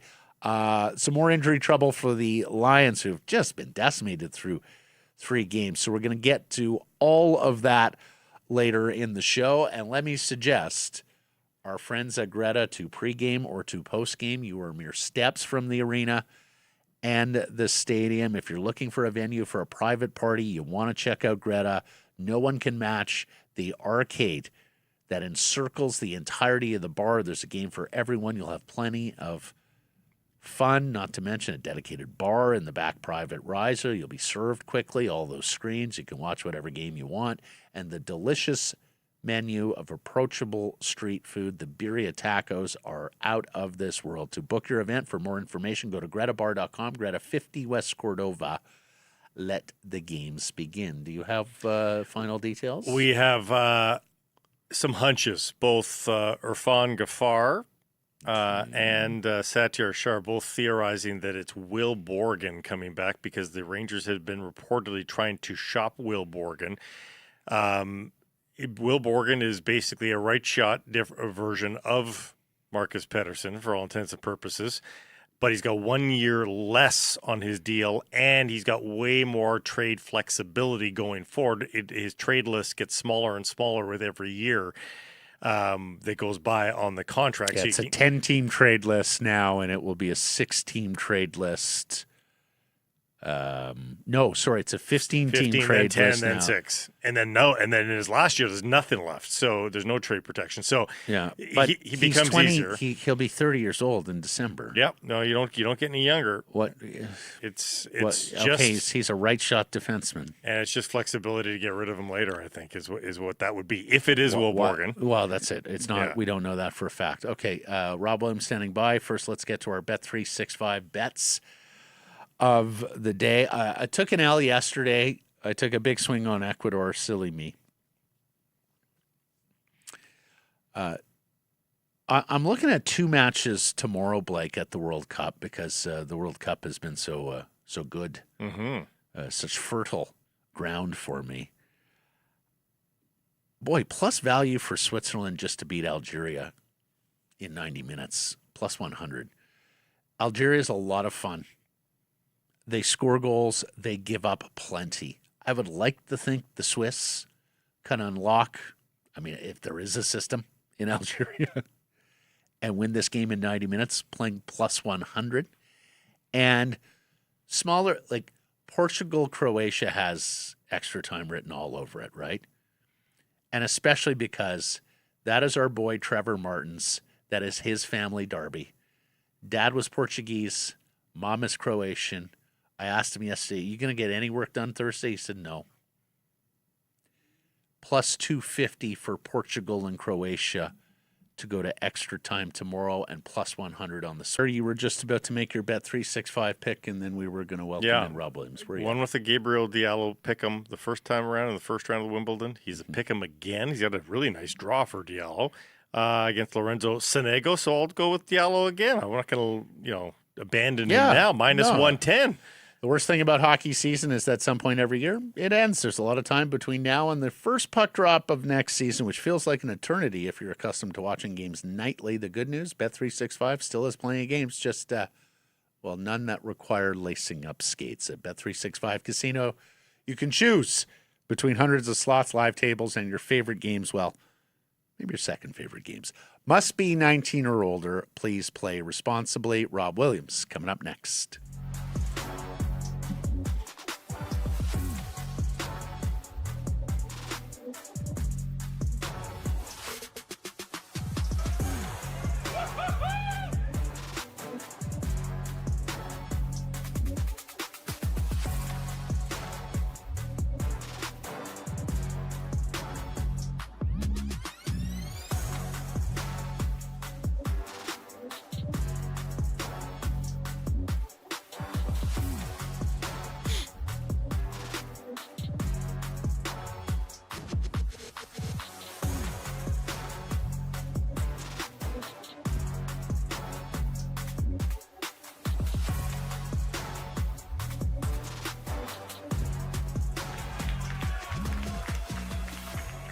going to be so unreal for Vancouver, Blake. I'm picturing the city absolutely packed, the bars packed, jerseys throughout the town, and watching soccer matches all day long. The city is going to have such a cool vibe during the FIFA World Cup 2026. Now, I know both of us have traveled to sporting events before for work and for fun. And I know we agree that it is just a different experience when you're in a part of town, in a home that gives you the real flavor of the city. And that's why we prefer staying in homes on Airbnb. And that's what makes a tournament like this so much fun, though. You are mingling and being surrounded by the energy of a city as opposed to just your friends and the people that you traveled with.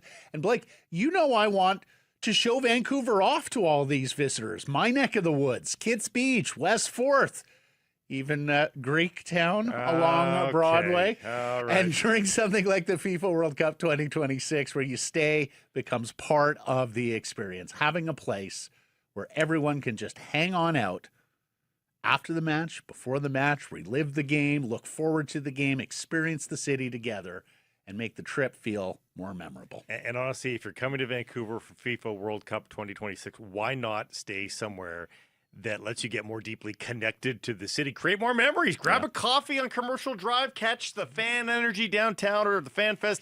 And if somebody invites you to have a huge argument over hockey after the soccer match, well, congratulations, you've officially lived like a Vancouver local. Hey, and you may even get invited to some backyard barbecues in the right neighborhoods. You never know. Airbnb, the world is meant to meet. All right, so Harrison Price back from the back here at the historic Wall Center in the Nation Network studio. Rob Williams, the national sports editor of the Daily Hive and its Offside Sports Vertical, is going to join us here in a moment. We got Jeff Paterson standing by at Rogers Arena, where it sounds very much like the Vancouver Canucks have made a trade, Blake. Yeah, it looks like Marcus Paterson is on his way to the New York Rangers. Still no sign yet of what the return is going to be, but based on some speculation, it sounds like they will be taking an awful lot of salary back the other way, and a probable roster player, maybe Will Borgen, who is not too dissimilar from Marcus Paterson, both in terms of player and in terms of contract. There are some nuances, though, that make it still beneficial, and maybe there's a tax that the Canucks have put on the Rangers in this deal as well, as we welcome Rob Williams of the Daily Hive. Yeah, because Marcus Paterson, the Rangers have a little bit of cap trouble. Not crisis, but they're a little tighter than a lot of teams that are awash in cap space on this free agency, July 1st. Rob Williams, here he is. He's decked out in his Canada kit. Love to see it, Rob. Happy Canada Day to you. Happy Canada Day, fellas.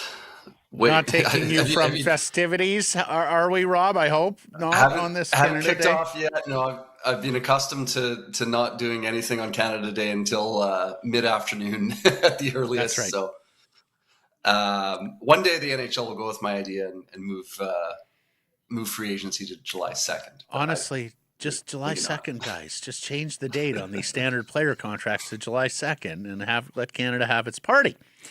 Okay, Rob. Well, as we await this Marcus Paterson trade and the details, our daily poll question we're asking, when you're seeing the paydays here today, are you expecting hauls in return for these Canucks veterans on the trade market? Well, first of all, am I too late for the JT Miller joke on this one? for Paterson, you mean? Wait until he hears they got Paterson from Vancouver.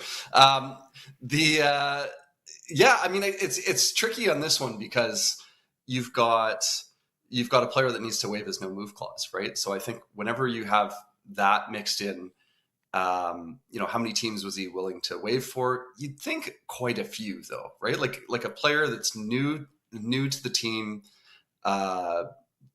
He had the connection with Jim Rutherford and Patrick Allevine. Why would Marcus Paterson handcuff the Canucks on a possible trade? You think he'd open up to quite a number of teams. So yeah, I think you are kind of hoping for this. Like you look at what Vincent Desharnais got today, suddenly that Marcus Paterson contract doesn't look so bad. Only making 5.5. He's got 5 years left, and he's 30 years old. That looked expensive a few months ago, but now with the rising cap and some of the deals that we're seeing being handed out, you've got to readjust. What a player like him deserves on the open market. AJ Greer and Mason Marchment vis-a-vis Jake DeBrusk as well. It would seem like there's should be a market for that player. And we had originally been a little bit curious as to why there hadn't been noise around Marcus Paterson, and now there is, of course. But maybe it just took some of the sticker shock to happen before teams were willing to turn their eyes towards trades. Yeah, and it also, I'm sure a team like the Rangers, you'd probably want to see what's available in free agency and see if you can get a player that you like for nothing rather than giving up picks. The Rangers also, by the way, guys, the Rangers just traded Vincent Trocheck to the Utah Mammoth, so they also just freed up his 5.625 over the next 3 years. Depending on what comes back. Depending on what comes back, yeah. That's really interesting because Utah has pretty good center ice depth at the NHL level, and they have some good center ice prospects. I would have to think one of those good prospects is involved in that deal. But wow, Rangers are busy here. Rob? And speaking of JT Miller, that's his buddy too, right? Childhood friend, right? Yeah. So yeah, I mean, it's July 1st never seems to disappoint, does it? Like I know there's just not the names available in free agency this year that maybe there have been in other years, but the volume of deals is just always impressive to me. It always feels like the NHL general managers just want to get their business done and then go on vacation. Compare this to Major League Baseball when you have star players that go months without signing with the team before they decide. It is quite something in the NHL. And I see a lot of people are wondering, might there be assets involved here? Is this a pseudo three-way deal here that Trocheck or Utah assets are involved in coming back to Vancouver? We'll see. It seems a little funny that two Ranger deals are being consummated at the very same time here, guys. So maybe there's some connection between all of these factions here. Oh, if you're telling me one of those Utah prospects could wind up on the Vancouver Canucks for Marcus Paterson, I think I'm doing backflips, Blake. I mean, that would be extraordinary. Would there be any interest to alleviate the New York Rangers from Alexis Lafreniere, guys? $7.4 million for eternity. See, the one thing I wonder about is that if we haven't heard about the return at all yet, I wonder if it's not a person. Right, if it's a pick. See, I look at it the other way, Rob. I wonder if they have not been able to tell the Rangers guy yet, and that's what we're waiting on. That they can't find him on Canada Day. Or all the insiders calling on Rangers players, and it's actually a Utah player, right? Like that. Well, that's the other thing. The other part. So I mean, as we connect the dots. I mean, there's no way it's T.J. Ginla. He's just too high end a prospect. I would be really, really surprised if it's Caleb Dano. As well, because he is too high I mean, he was the 4th overall pick last year. Guys, the Curtis Douglas dream is officially over for the Canucks. He signs with the Kraken. So there goes that. Daniil Boo, the 12th overall pick a couple of years ago, is a big Russian winger in the Utah system. Cole Baudouin is more of a defensively oriented pivot, but he's a big boy. They still have him, right? Yeah. He dipped toe in the National Hockey League this year. Was the 24th overall pick 2 years ago, a left shot centerman out of the Ontario Hockey League. Actually had a very nice season last year in terms of points there. Has twice played for Canada at the World Juniors. No, I mean, Utah is loaded with prospects and young players. So if anything is involved in the Trocheck return that winds up in Vancouver, boy, I think you're very, very excited if you're a Canucks fan. Simishev, the big Russian defenseman, Blake, the 6th overall pick 3 years ago. 6'4", 198 pounds. Wow, there is the Utah cupboard is well stocked. Anyways, we'll see what happens there. Rob, let's move on to things that have happened. Yes. Yeah. Luke Schenn's back for a third tour with the Vancouver Canucks. Thoughts there?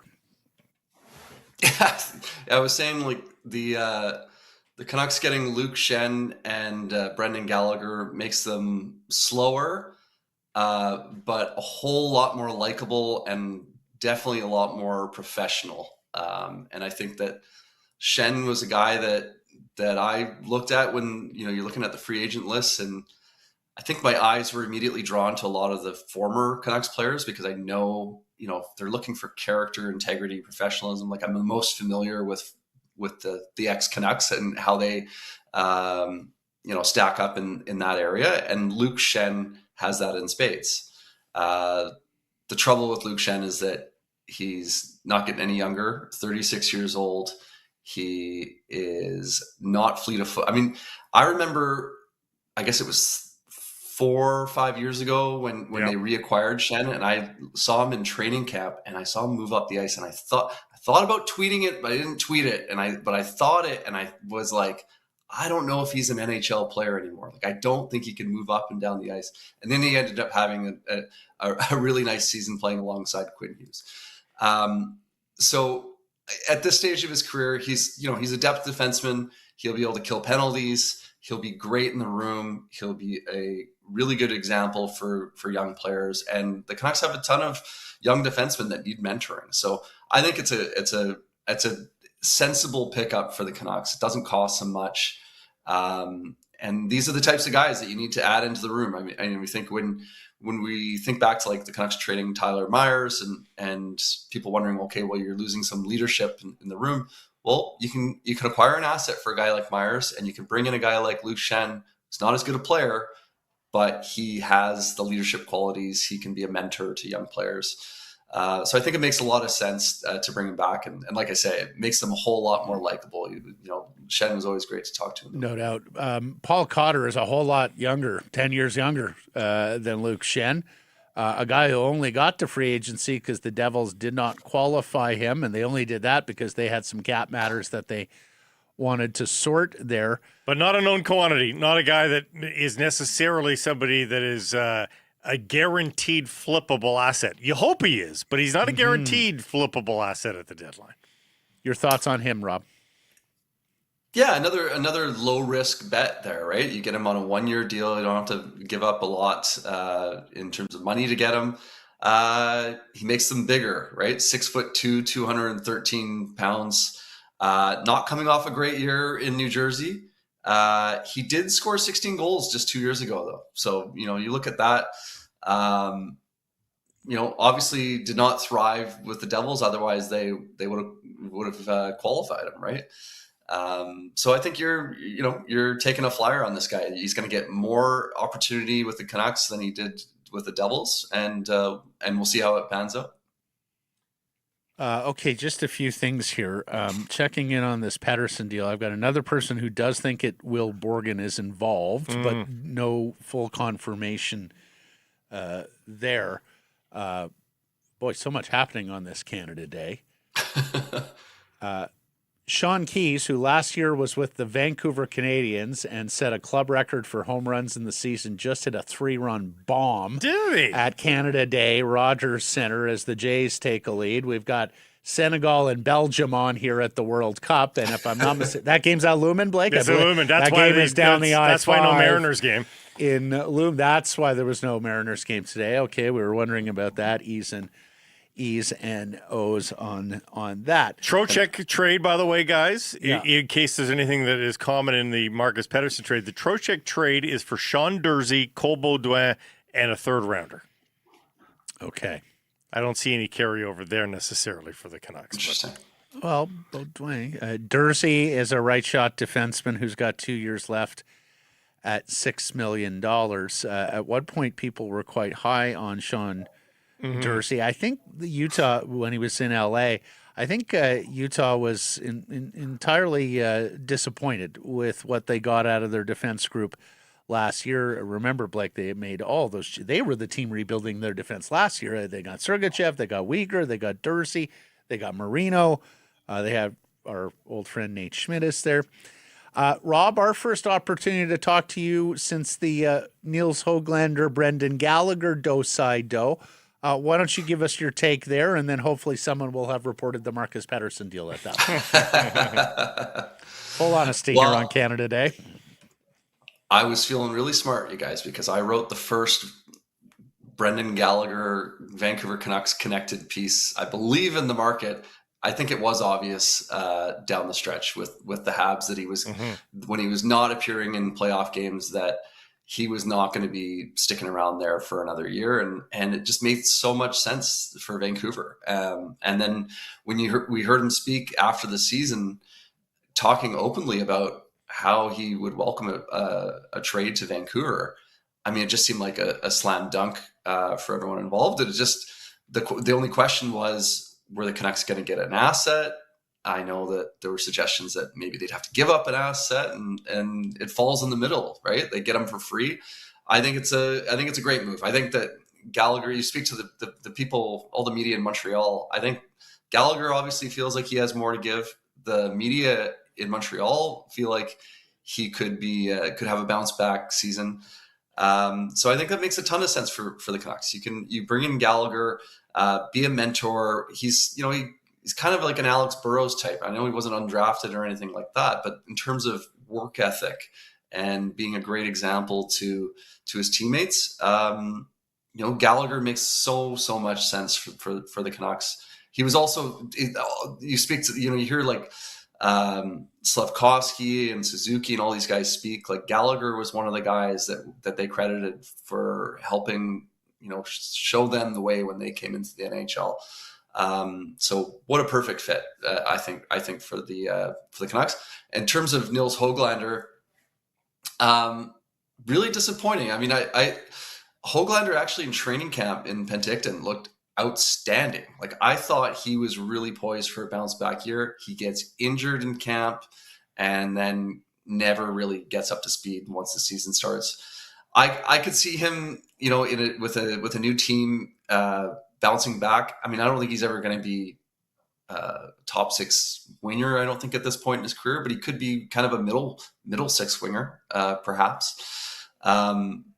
But he's had so many chances in Vancouver, and coming off the worst season of his career, you get off that and get a third round pick in the far in the future, but you get that asset that you might be able to either pick a player or use as an asset down the road when maybe they're closer to becoming a playoff team. I mean, you'd be lucky if you got what Brendan Gallagher is now out of Niels Höglander. We don't have any return here, but cross-referencing here, guys, Rick Dollywall had made some allusion to Jamie Alexiak to Vancouver. Yep. You can't bring in Jamie Alexiak to the Canucks if you're getting Will Borgen in that deal, too. Like, that is too many veteran defensemen. Yeah, I mean, after bringing Schenn in today, Alexiak, the last 5 years in Seattle, is not a scorer whatsoever, but has played 758 NHL regular season games and is 6'7", 250. Now, Dollywall just said keep an eye. He said keep an eye. I hope that one dies if Borgen comes in, because you can't have both of them. Of course, Jamie's sister Penny collects medals at the Olympics in the pool. Yes. I'm with you. That, to me, signals it's more Marcus Paterson out, Jamie Alexiak in. But Blake, is it possible they get Borgen and flip him on? Yeah, it's possible. Or, I think it's possible that they could sign Alexiak, add to Schenn, and bring Borgen in via trade. Would that make any sense There's at all? a lot of young bodies here, Rob. Are you worried at all about blocking any of them in this summer? Really hard to say. My mind's going towards, like, are any of these young defensemen that the Canucks have that were fixtures in the lineup last season, are any of them going to be going down to Abbotsford maybe for a season? Is that part of things? But should that be, given the ages of these guys, should they not be challenging now for the National Hockey League? Potentially, right? I mean, I think, yeah. I'm just sort of thinking here, like you've got 4 young defensemen. Do you want them all in the lineup? Yeah, you probably do. I'm just thinking Maybe out not loud per here night, on this. but Yeah, all of them on hand. All of them yeah, on hand at the very least. One can sit every yeah. night for I sure. mean, yeah. I mean, I think to add 3 veteran defensemen, you just don't want to be in a spot where it's like, okay, we've either got to sit a respected veteran defenseman, or we've got to sit a young and upcoming defenseman, right? That's the spot where you don't want to be. You want to be in a spot where you have a guy that you, maybe a veteran player you don't mind sitting. Otherwise, it just kind of makes for a bit of an uncomfortable situation, doesn't it? But with that said, I think with Luke Schenn, I think Luke Schenn needs to know the score, right? Like if Luke Schenn is at the stage of his career where he may be, Maybe sitting sometimes. break glass in case of emergency, For sure. right? Like I have to think that Schenn understands what he is and what he isn't at this stage in the NHL. And sure, he would like to play, but if he is going to be scratched night after night after night when you're healthy and playing young players, I think you would have had that conversation with Luke Schenn before signing him. Yeah. I think you had to present that as a possibility so that Schenn knew what he was getting into here. They may not have had any inclination on Marcus Paterson at that point. They may not have had any inclination on Jamie Alexiak. But, even with the defense core that we discussed, Blake, like if Tom Verlander and Mancini are playing well, you're not going to sit them, or even if they're taking their lumps, but you want to develop them, you are not sitting those guys to play Luke Schenn, other than to spell them, from time to time. Yeah. Okay. The other thing is Will Borgen's got a 15-team no trade. Right. Yeah. Why would he? Right. Why would Like, the Canucks not be on that? Yeah. So Yeah. I mean, He's wait and see on that an one. American guy, Borgen? Where's he Minnesota, from? yeah. Minnesota. Yeah. Would be blown away. Right. Okay. While we sort details on that, Rob, you're our vibes reporter, as you know. I mean, want to show once again the scenes yesterday from Granville Street after the Mexicans beat the Ecuadorians 2-0 to advance at the World Cup knockout stage for the first time in 40 years. Can you believe what this World Cup is doing for our city, Rob? It is unbelievable. It's awesome, guys. I was watching at a pub in at Brentwood, and that Brentwood was buzzing. Like, I know that the Fan Fest is not open Monday, Tuesday, Wednesday this week, so maybe more people went there. But they've got an outdoor screen there. It was packed. Like there's a Mexican restaurant there that was packed. Had the TVs on. All the restaurants and bars around there, like they all had it on. There was a ton of Mexican jerseys around. There are so many more Mexican people in Vancouver that live in Vancouver than I realized. That's one of the cool things about the World Cup. I was watching the Germany-Paraguay game with the window open at home, and I hear, like, when Paraguay wins the match, I hear this yell like from somewhere down the street, and it was a yell, like more than just some like a neutral observer being amazed by the result. I was like, we got Paraguayans in the neighborhood. Like, I've never met a Paraguayan in Vancouver. So really cool to see, like, that everyone's from somewhere. Right. And it's cool to see, just like, we're all coming together for the Canadian men's national team, but also, everyone's got their other team that they pull for. So it's been pretty cool. There's a sneaky amount of Mexicans and Brazilians in this Brazilians, city. there's a huge number of you wouldn't think it, but they're Brazilians. here. They do their National Day festivities. It usually lines up with Labor Day down at the Roundhouse there in Yaletown. It is extraordinary how many Brazilians we have. And yes, no, you're right. I mean, like I was saying earlier in the show, Blake, or Rob, I hear Spanish on the streets of downtown Vancouver every single day. Now, I can't say they're all Mexican because I can't determined between the Mexican, Spanish, and from other Spanish-speaking countries. I knew there were tons of Mexicans who lived here in Vancouver. That seems to be a demo that has been consistently on the rise in my 20 years of living here, but it was extraordinary to see. Like, in Jackpool Plaza too, Rob. Like, it wasn't just the party crowd looking to booze on Granville. It was the family crowd at Jackpool Plaza as well. Like, I mean, that could have been Mexican television. That could have been Telemundo, where Stephen Caldwell and Luke Wildman and the British accents at Jackpool Plaza. So quick thoughts on Canada, Morocco. What are your forecasts for that one? Anything's possible, but Morocco looked pretty darn good against the Dutch. I think that's they're going to be in tough. I wonder if Canada has if they play this type of style that can defeat a giant, right? Like, they're not one of these teams that can park the bus and just limit the chances and then just hit you on the counterattack. That seems like more like a giant killer recipe to me, rather than the way Canada plays, which, with the high press and doing that. I feel like a good team will be able to, pass their way out of that. I think they're going to have to surprise them with a quick goal and maybe, maybe get on the front foot right away. Goals against under Jesse Marsh has been very good, though. He's had a lot of clean sheets. It's harrowing at times, but they ultimately have done pretty well at keeping the ball out of the net. We'll see. So I do wonder whether the delay on this Marcus Paterson business is because they are announcing the Trocheck deal, and that someone from the Utah Mammoth might wind up with the Vancouver Canucks, Cole Baudouin in particular, the young center iceman. The other name that I've been told to keep an eye on here, you'll remember, I believe it was David Piniota that mentioned this early in the week or last week. Maybe the toughest customer in the league, Matt Rempe. Just keep that name front of for the Canucks. Well, you mentioned Curtis Douglas, who's off to Seattle. Well, Lott's gone.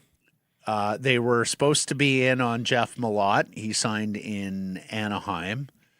Irf told me yesterday they absolutely want to add a tough guy.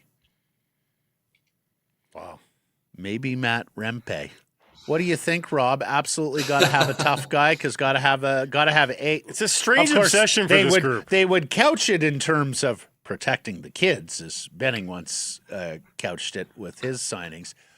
But the unspoken thing is they want a sideshow pugilist because they know they're not going to win a lot of games, and so they want a lot of fights. I think it's because the Sedins had Jeff Cowan as a winger for a bit. I think that's why. Rob, toughness, enforcer, fighter, need for, value of. Let me know. Talk to me. Yeah, I think you got to be able to play as well. And, everything with Curtis Douglas, it's funny how he became a fan favorite in such a short period of time. I guess just because he was tall and it seemed like a nice guy. Seemed like a good dude. Mm-hmm. But he couldn't really play and he couldn't really fight. Like that's a bad combination. So at least if you replace him with a guy that can fight, maybe that's something. I don't think that should be something that you target though in a Marcus Paterson deal. Though I think you want to be getting back futures to help you down the road, not a tough guy that can, that struggles to play a regular shift in the lineup. So. Yeah, I'd be looking for somebody that if you're getting toughness, like great, get toughness, but get toughness that can at least play as well. I think that's that would be my reservation there. Okay, Rob, we've asked you to rag the puck. I think yes. Just as long Back as a guy can rag the puck on a Canada Day when A, he's got work, and B, he's trying to get out of there by mid-afternoon and kick off his Canada Day festivities. So thank you for this, my friend. Much obliged, and we will catch up next week here on the show. Appreciate it, Rob. Just the last thing, guys. The biggest acquisition of the day in Vancouver is Max Scherzer with the Vancouver Canadians. No Absolutely. kidding. We saw the deal. Yeah, I've got a post up. Walter Cosman of the Seas texted me, I guess it was a couple of hours ago now, saying we'll probably be sold out in the next couple of hours. There were still a few tickets left at that point. When people in our company heard about it, they jumped on the 2 seats we had on at the Nat. Friday Neuter with Mad Max Scherzer, the future Hall of Famer. And, of course, Blue Jays in Seattle this weekend, Rob. Some of us are going on down to have that big party with our fellow Canadians and baseball fans. And, of course, the World Cup going on just about everywhere. We got a game in Vancouver tomorrow, right, with the Swiss and the Algerians right here at BC Play. That's the other thing, Rob, is I can't get over the reviews of our stadium. Huh? Did you hear Kevin De Bruyne, like world soccer icon Kevin De Bruyne? I was I was there hearing him. Yeah, he BC loves Place. It's a winner. FIFA loves it. The IOC loves it. It's just the soccer don doesn't like it because it doesn't fit his legacy as he heads towards retirement. It's a damn shame. Okay, Rob. Thank you, Rob. Keep up the listicles, buddy. Happy Canada Day. Have a good one, guys. Rob Thanks. Williams, Rob the hockey guy, Rob the football guy as well over the last month, and keep on keeping on here with Rob through the World Cup. So we could step aside, deal with the rest of the sporting world, and then hang around for extra time to borrow a soccer phrase. Yeah. Why don't we do that, Mike? We got some World Cup talk coming up.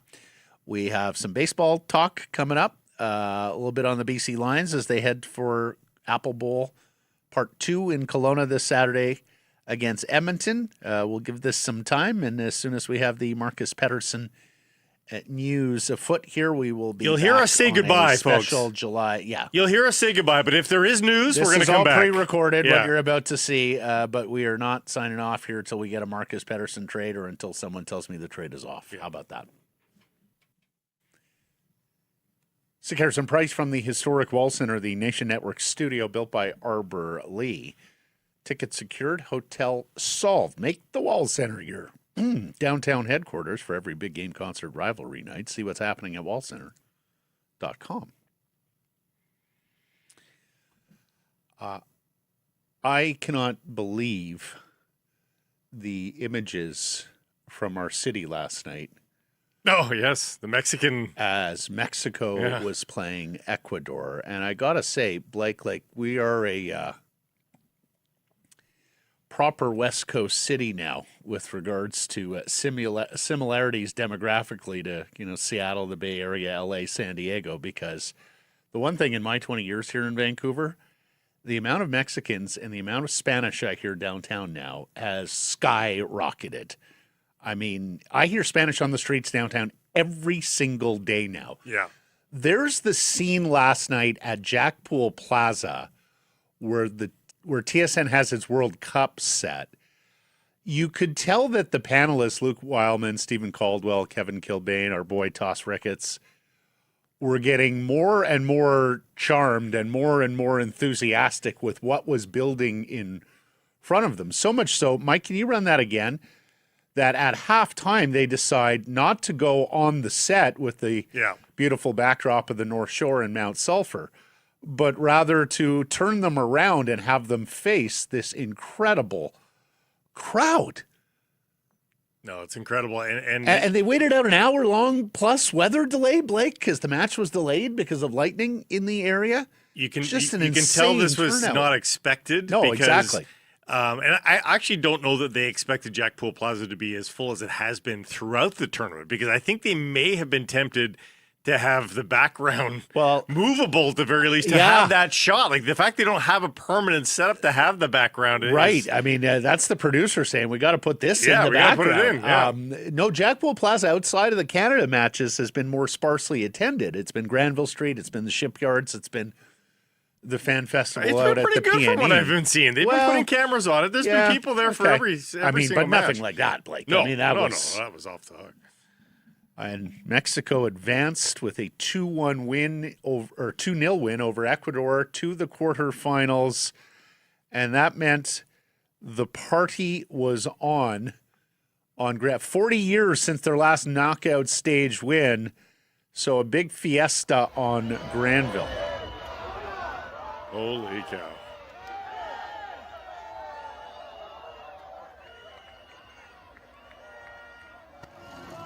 Then the dancing started, like.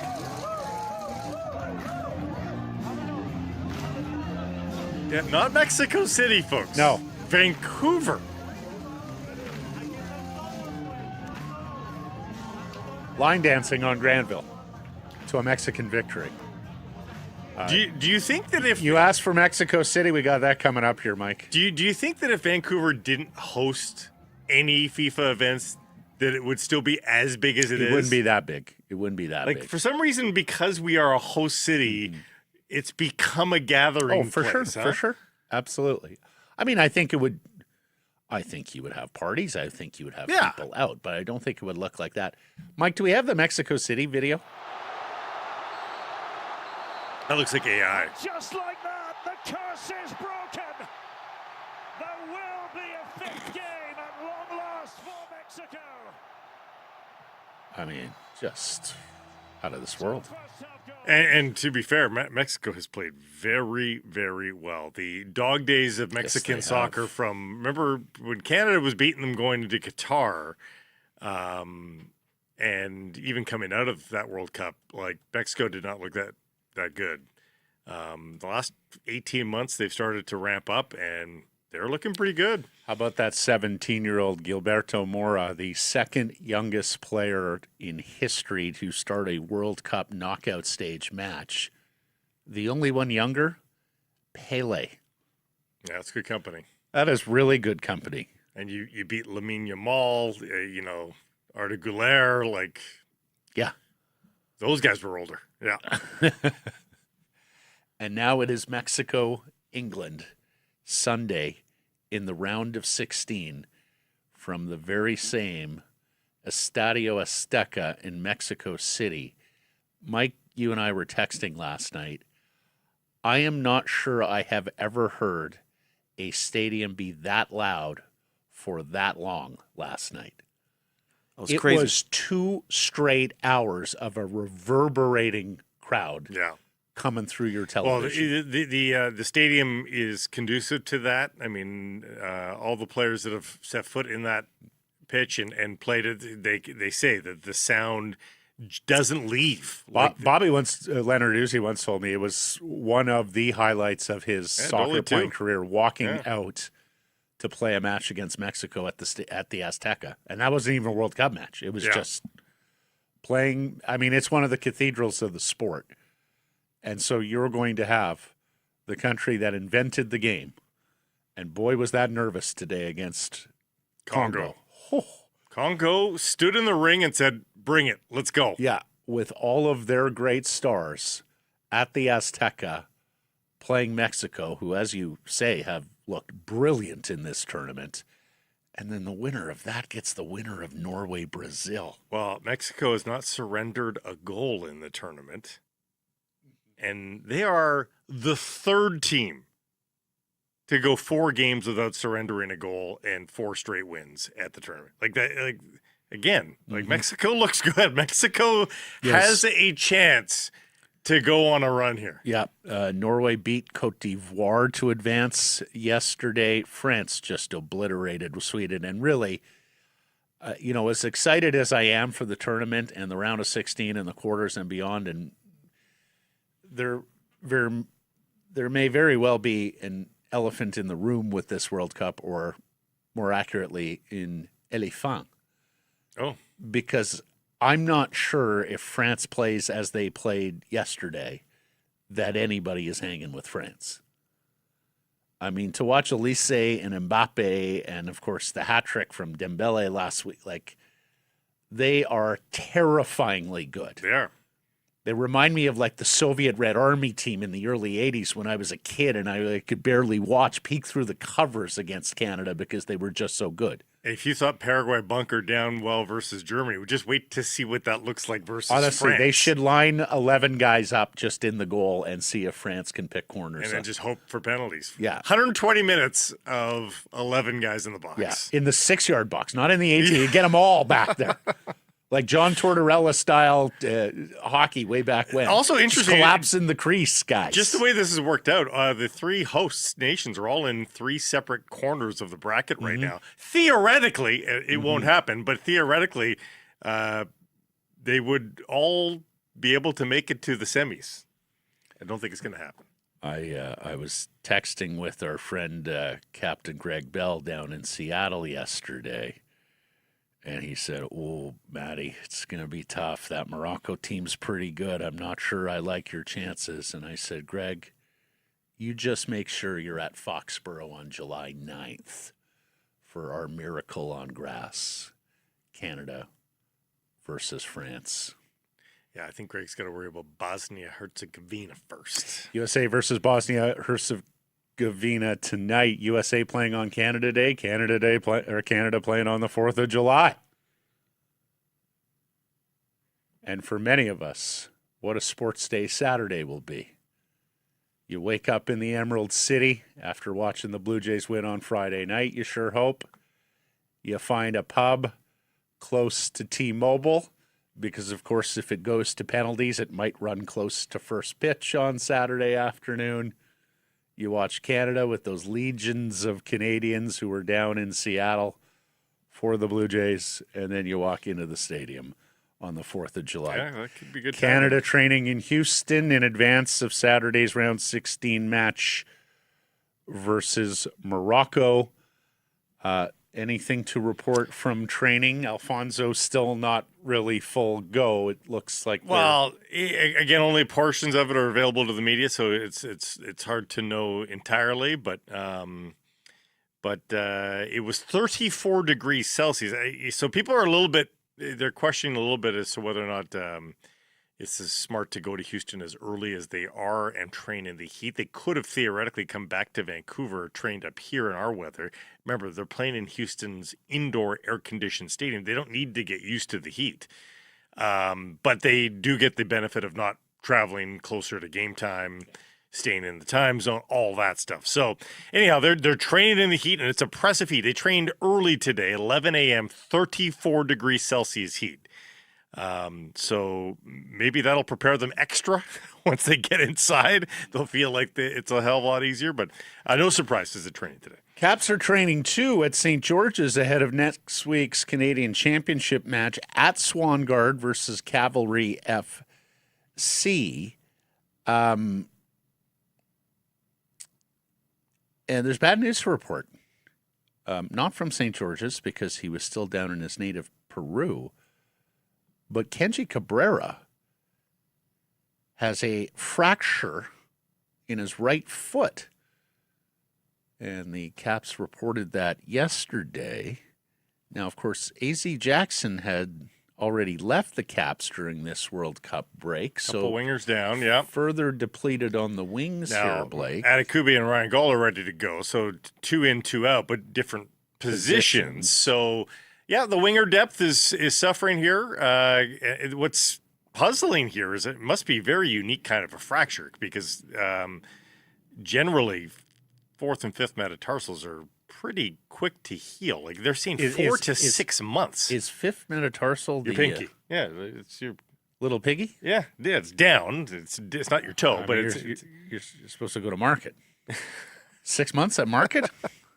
They take a long time to heal fully. I mean, we're not playing through I fractured my 5th metatarsal 2 years ago, and I literally was walking 3 days ago, and I said, it's funny, every now and then I feel it just a little bit. So but you were toughing it out and playing golf with that fracture. That's true, I was. Piggy.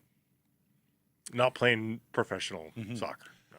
Well, a hell of a time to be a soccer fan, and a hell of a time to be a baseball fan here in Vancouver. We mentioned Jason, Seattle.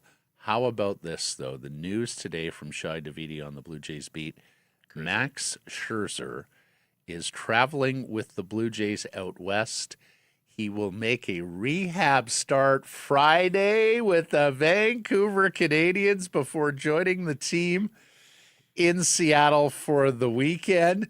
That means Mad Max Scherzer, Cy Young Award winner, future Hall of Famer, is starting your Friday nooner at the Nat, everybody. First pitch, 1 p.m. Get your tickets because I'm sure it'll sell out. We used to get this with the triple ACs. That's right. This is the first time with the high ACs we've had this, isn't it? Well, I'd have to think back if anybody.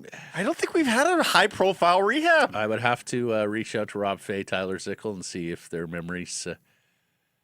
They've got someone in their memory banks who had to come through town. Maybe it happened with the C's, but on the road, who knows? Yeah, maybe.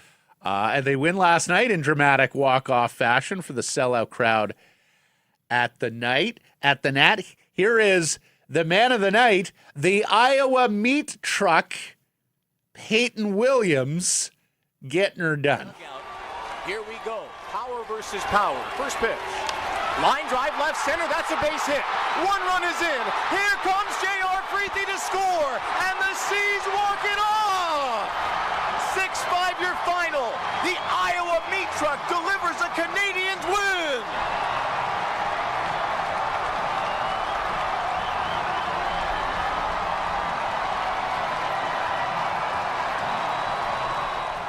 He is a beast, isn't That he? is a very big boy. You That's see a the little guy big try and boy. hip bump him? Yeah. Yeah, the little guy's 6'3", 220. They had to be careful. He's like, be careful on That's this bump. exactly. You want to hip bump the Iowa meat truck. C's lost Nolan Perry yesterday, our boy. We had interviewed him a few weeks ago.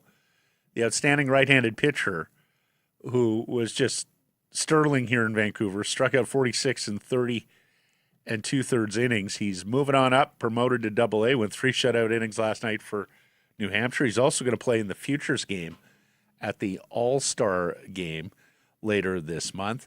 So as for the C's this week, and it's a 2-week homestand, everybody, sold out tonight for Canada Day and post-game fireworks. As mentioned, I suspect it will sell out Friday with this Max Scherzer news, so get on those tickets very quick. Tomorrow, Thursday, 7 p.m.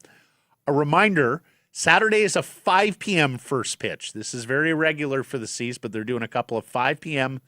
Saturdays here.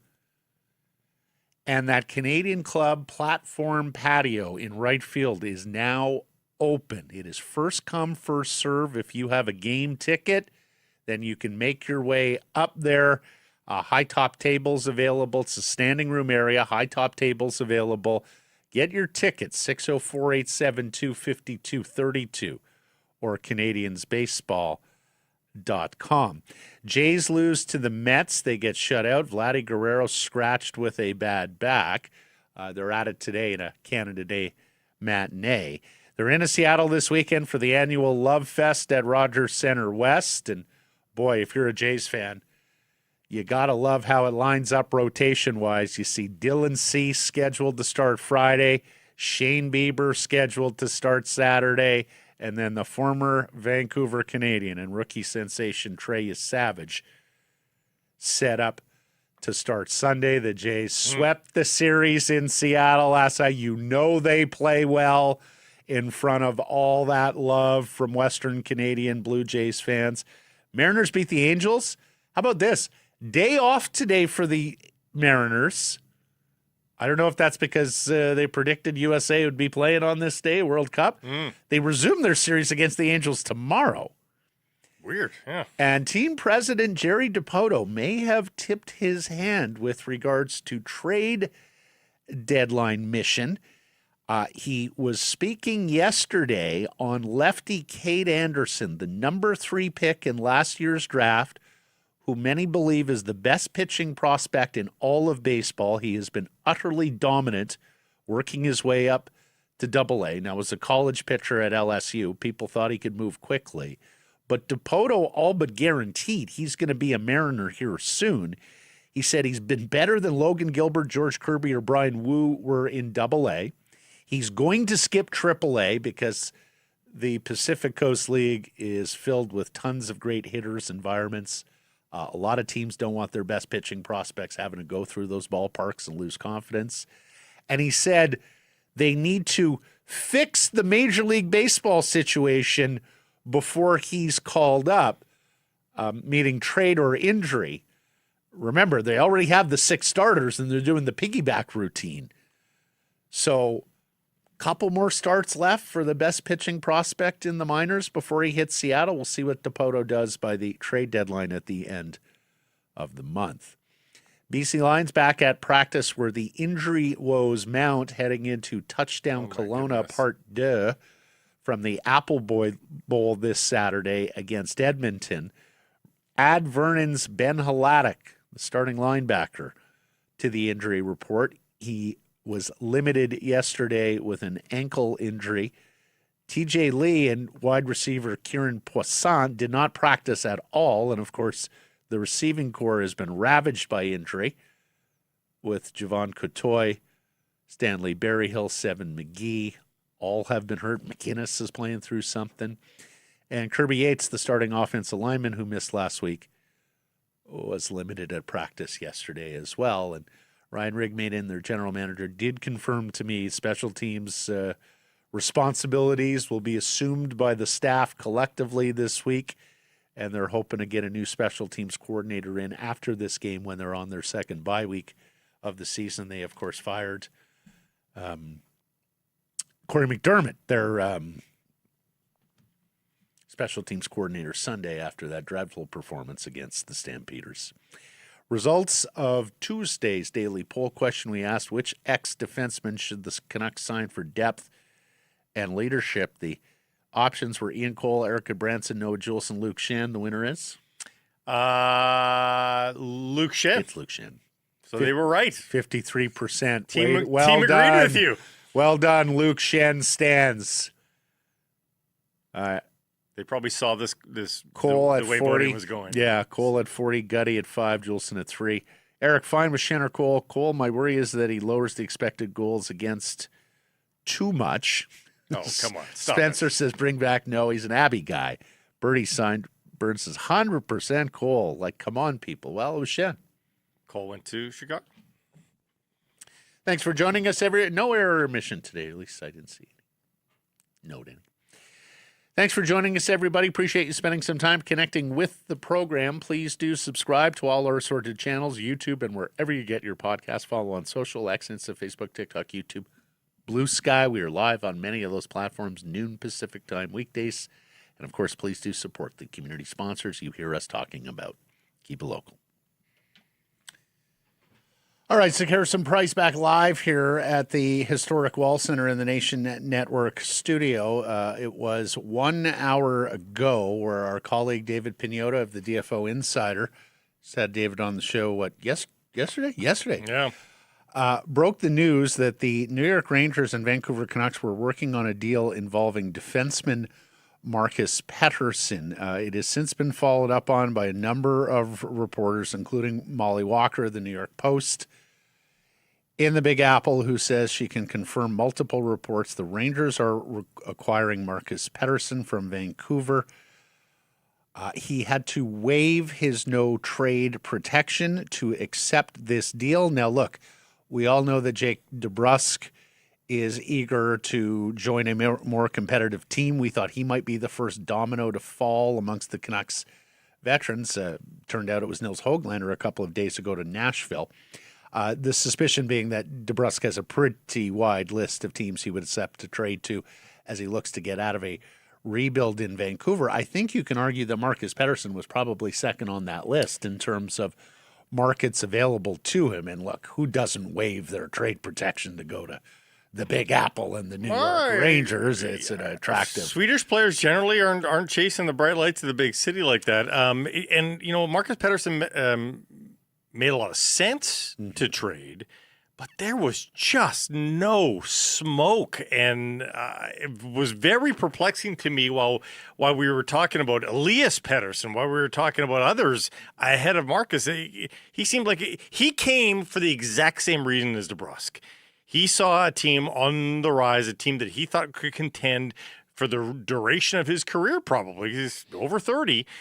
And that's why he signed here. Same thing with Jake DeBrusk. And both of them were foiled in their plans, obviously, with the way that things have unfolded for the Vancouver Canucks. I was very pessimistic that a Marcus Paterson trade was going to happen. So it is great that it did. But, Matt, we do have to see what the return is. Right. Because I'm very concerned about this Will Borgen acquisition. The the pluses, they're there, and we pointed out the different outs there in the Will Borgen contract, but it is not a slam dunk win if it's just Will Borgen. Like, there has to be more to it. So we'll wait and see. So a reminder, our daily poll question today, you can vote at the Sekeres and Price X and YouTube channels. Seeing the paydays today, are you expecting hauls for traded veterans? Yes or no? Vote at the S&P X and YouTube channels. Look, clearly there's some sort of delay because I don't even see this trade in the queue at Central Registry of the National Hockey League, and you typically have the no smoke details recently either once it gets to Central Registry. Now, few things at play here. Number one, it's the summer. Guys may not be attached to their phone or even in areas with great cell phone reception. Number two, it's Canada Day for any Canadian players. There could be festivities, who knows, out on the lake, what have you. But thirdly, the Rangers have completed a second deal today, or I guess the first deal, because the Paterson deal is not yet through Central Registry. They trade centerman Vincent Trocheck to the Utah Mammoth for defenseman Sean Durzi, prospect Cole Baudouin, and a draft pick. Now, as soon as we heard that Marcus Paterson was heading to the Rangers, we knew something had to be up. Because while the Rangers weren't in a cap crisis, so to speak, showing about $8 million of space, they do have two significant right-shot defensemen who are restricted free agents with arbitration rights, who they would need to either re-sign or account for some other way, that being Braden Schneider, a former first-round pick, and Scott Morrow, once a top prospect with the Carolina Hurricanes, who was involved in the Keandre Miller deal. So when the Trocheck deal went down, we went, oh, okay, that makes some sense. They're moving money out, except like they're not. Durzi makes $6 million. Trocheck is 5.675. So the Rangers actually add salary in this deal with the Mammoth, unless there was retention on the Utah side of things. Do you see anything there? I haven't seen any mention of that, no. Which means the Rangers still have, if they're adding Marcus Paterson at 5.5, look, they have the space. It's just, do they have the space for him, Schneider, and Morrow? That, I suspect, would be quite tight. And so are one of Braden Schneider or Scott Morrow involved in this deal? Schneider's name had certainly been out there. He hasn't popped as a point producer, offensive player in his NHL career. Everybody liked the size, and a right-shot defenseman who was stout defensively played 20 and a half minutes a night for the Rangers last year. But his name was certainly out there. Blake mentions Will Borgen, a right-shot American defenseman who does have trade protection, a 15-team no-trade list. As of today. He's got 4 years left at $4.1 million. He's a 29-year-old, big boy himself at 6'3", 204 pounds. Yes, he had a full no-trade clause until this morning, where it becomes a 15-team trade 15-team list this year. It's actually a 10-team list next year, and then a 6-team list the year thereafter. Now, Will Borgen is also not much of an offensive producer, a career high 25 points with the Seattle Kraken going back a few years, but he has played more than 18 minutes a night for the New York Rangers. The other name that is out there is Matt Rempe, the really big, really tough winger whom David Piniota had mentioned the Canucks had interest in. Okay, Thomas Drance reported from The Athletic. According to multiple sources, the Marcus Paterson trade is for a draft pick down the line. No players coming back to Vancouver in the deal. Interesting, and I like that a lot more than Will Borgen being involved. To be quite honest. I'm interested that the Rangers wouldn't view this as a opportunity to move some salary out and absolutely, and perhaps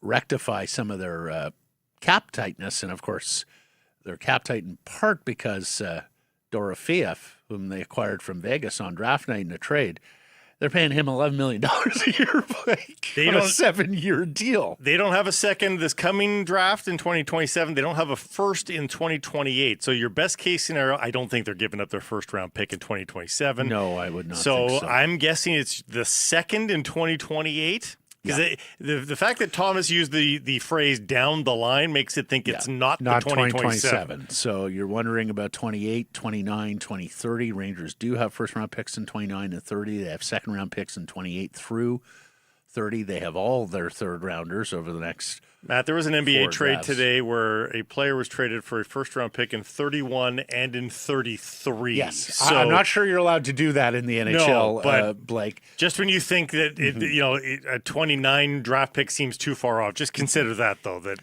Now, it does make a little bit of sense that it would only be a draft pick coming back because, 30 minutes ago or so, Rick Dhaliwal said, hey, keep an eye on Jamie Oleksiak, the gigantic defenseman with the Seattle Kraken. 33-year-old. The Canucks had been rumored to be interested in him, and we're sitting here going, okay, they've signed Luke Schenn today. Are they getting a defenseman back from the Rangers, and they're signing Jamie Oleksiak? That Too much. didn't seem to make No.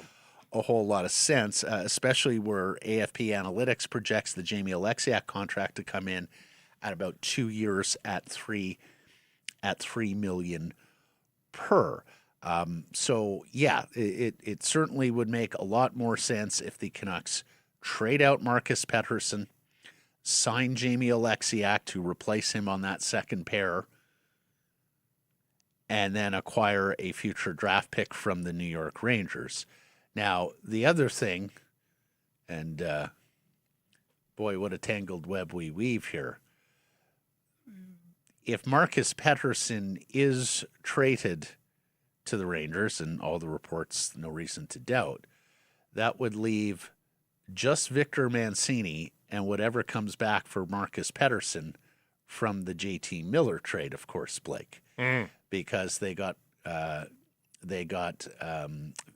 shouldn't say that, Filipino as well. Filipino, Yeah. Victor Mancini, and that first-round pick, but they took that first-round pick and they immediately flipped it to Pittsburgh for Marcus Paterson. It turned out to be Lower Mainlander Ben Kindle, who had such a terrific rookie season for the Penguins.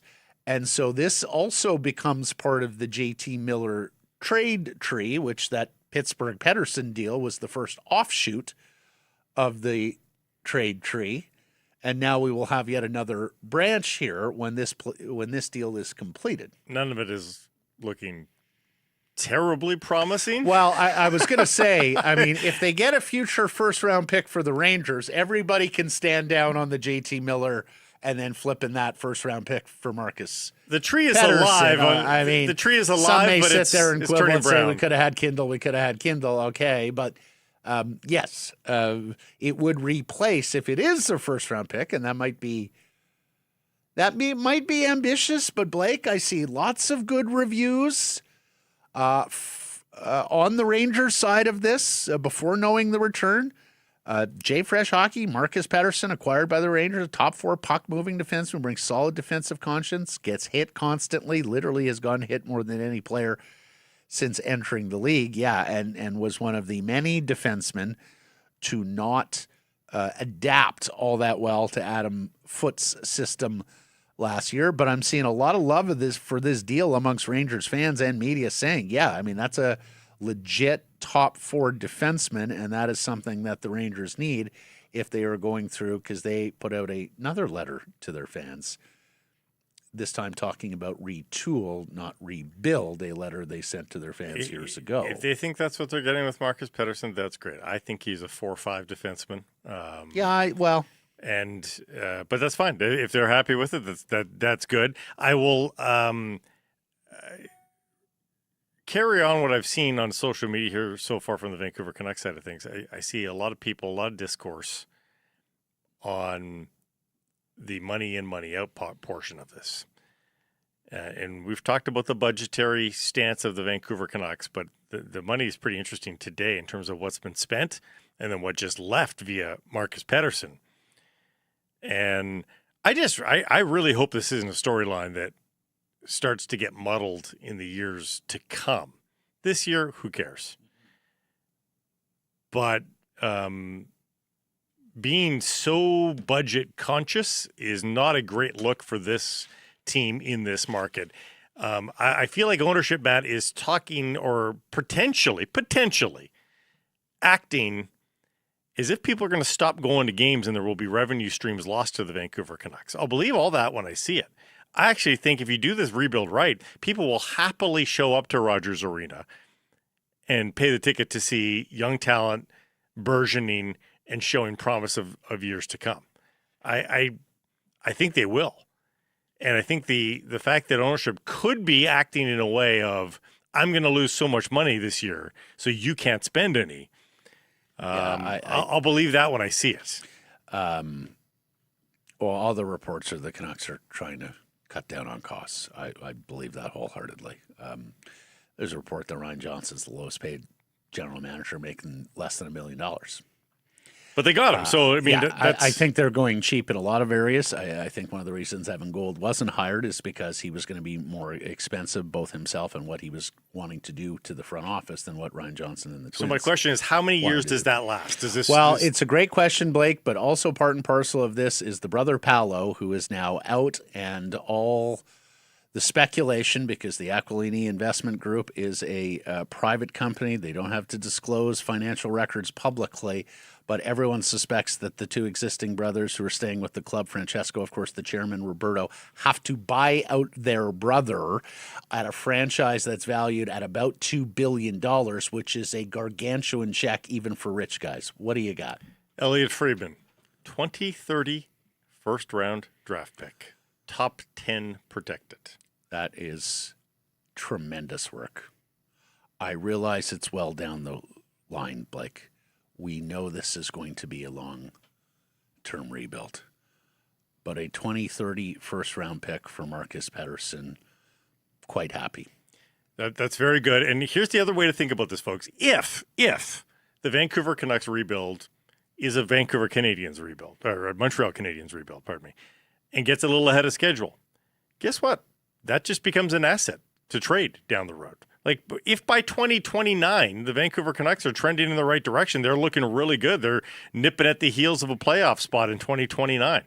Guess what? That 2030 draft pick can be traded and become a better player that gets you over the top.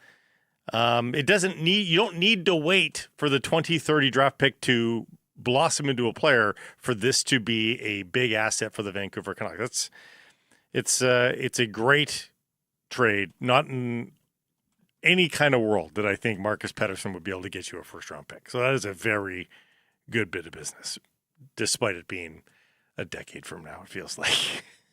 I thought he could return a late first. Did you? If we were talking about the confines of this current draft, of course. And we're going to have a poll question out here on Sakaris and Price, our X and YouTube channels. Mike Rogerson, is Marcus Paterson for a 2030 first-round pick, top 10 protected, a good deal for the Vancouver Canucks? I thought he could return a first-round pick, a late first-round pick, given what we suspected this market would be, the competition for talent, the rising salary cap, the rising salaries, and the fact he had term. And so important, David Pagnotta mentioned that to us, Darren Dreger mentioned that to us, Jeff Merrick mentioned that to us.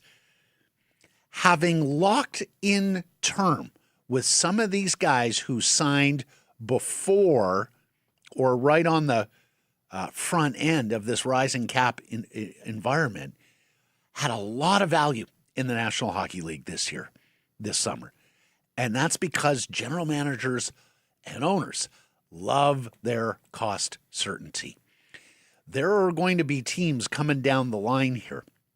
For example, I just saw Harman Dial write about the Darnell Nurse trade to San Jose, saying an unnecessary risk for San Jose because they're taking on all this Darnell Nurse money, and that may hurt them with some of the free agents and their young guys down the road, because he's making, what is he making, 9 something or whatnot?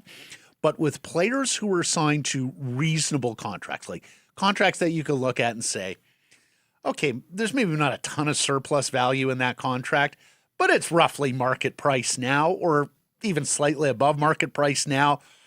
A couple of years from now, that's going to be well below market price. Marcus Paterson, Blake, at $5.5 million as a 30-year-old and a guy who, look, had a terrible year, but at his best is a good defensive defenseman. You would say arguably second pair. I would say at his best, he's a number 4. That had value. That had a lot of value on the trade market. And I got to say, I am quite impressed because the Nils Höglander deal, as we talked about Monday, was not the test for Ryan Johnson. The Brendan Gallagher trade, well, I think it showed that Ryan Johnson had some good resolve and patience and waited the Habs out and got Brendan Gallagher for nothing. Was a feather in his cap, but an itty-bitty feather, a pillow feather. This, to me, is the first true test of Ryan Johnson as general manager, and I believe he passed. As many are pointing out, if this is what Marcus Paterson gives you, imagine what they could have got for Philip Hronek. What they could get for Philip Hronek. But it won't happen. And I saw Elliot Freeman talking about that this morning. Just Philip Hronek thus far seems like he does not want to move, period. I think Philip Hronek was a little bit charmed by the notion that he could be the next captain of the Vancouver Canucks, as the last management group, Rutherford and Alvin, were positioning towards. My understanding is that Philip Hronek and his family are quite happy here in Vancouver. You can understand why this city is appealing to players and families, particularly European players and families, especially with what's going on in the U.S. these days, especially when you were previously in Detroit, with all due respect, right? He's not doing any winning right now, but as we've talked about, Blake, I think there will come a day where the competitiveness of Philip Hronek gets the best of him, and he'll likely he'll play ball with the Canucks. Maybe. It doesn't sound like he's willing to play ball with the Canucks right now. Also, I don't think they have the appetite to have a blue line with journeyman veterans and their young guys. I think they do want somebody who's a dependable, lean-on player on the blue line that has more than 2 years of experience. Well, especially with the number of kids that are going to be playing on the blue line now. Yeah. I mean, you just moved out your other veteran defenseman. But even if they bring in Alexiak, they can't have Schenn and Alexiak as the only veterans. Right. Absolutely. So they're not going to ask anymore. I wouldn't think on Mike, let me ask, those of you in the YouTube chat want your feedback here. That super chat button is available to you. Hit it, make your donation to the BC Mental Health Foundation, and we will get it read on the program here because, again, this is the first big test of Ryan Johnson as general manager. Marcus Paterson for a top 10 protected 2030 pick. We want to hear from some of you, our S&P audience members, your 2 cents on today's news. Mike, you wanted to show something from JPAT. In fact, I think we're going to try and get JPAT back here. Just the churn from last year, opening night, the roster of opening night. This is the lineup, pardon me, not the roster. This is the lineup on opening night. And 8 players on this list are already off of the team, and that doesn't take into consideration the possibility that Phil Peedle may not play again for the Vancouver Canucks. Mm-hmm. And Jake DeBrusk might be traded as well. So 8 gone already. Yeah. We could be upwards of 10 players churn That's from opening Evander night. Kane gone. That's Tyler Myers. That's Kiefer Sherwood. That's Quinn Hughes. That's Marcus Paterson. That's Derek Forbert. Connor Garland. I've got 7 Arshdeep Baines. Oh, Arshdeep Baines. Yeah. Right. The other thing that we should look at is the Vancouver Canucks draft pick collection here going forward. Because as we know, part of the exercise, part of the mission here for Ryan Johnson and the Twins is collect as many draft picks as you can in the course of this rebuild.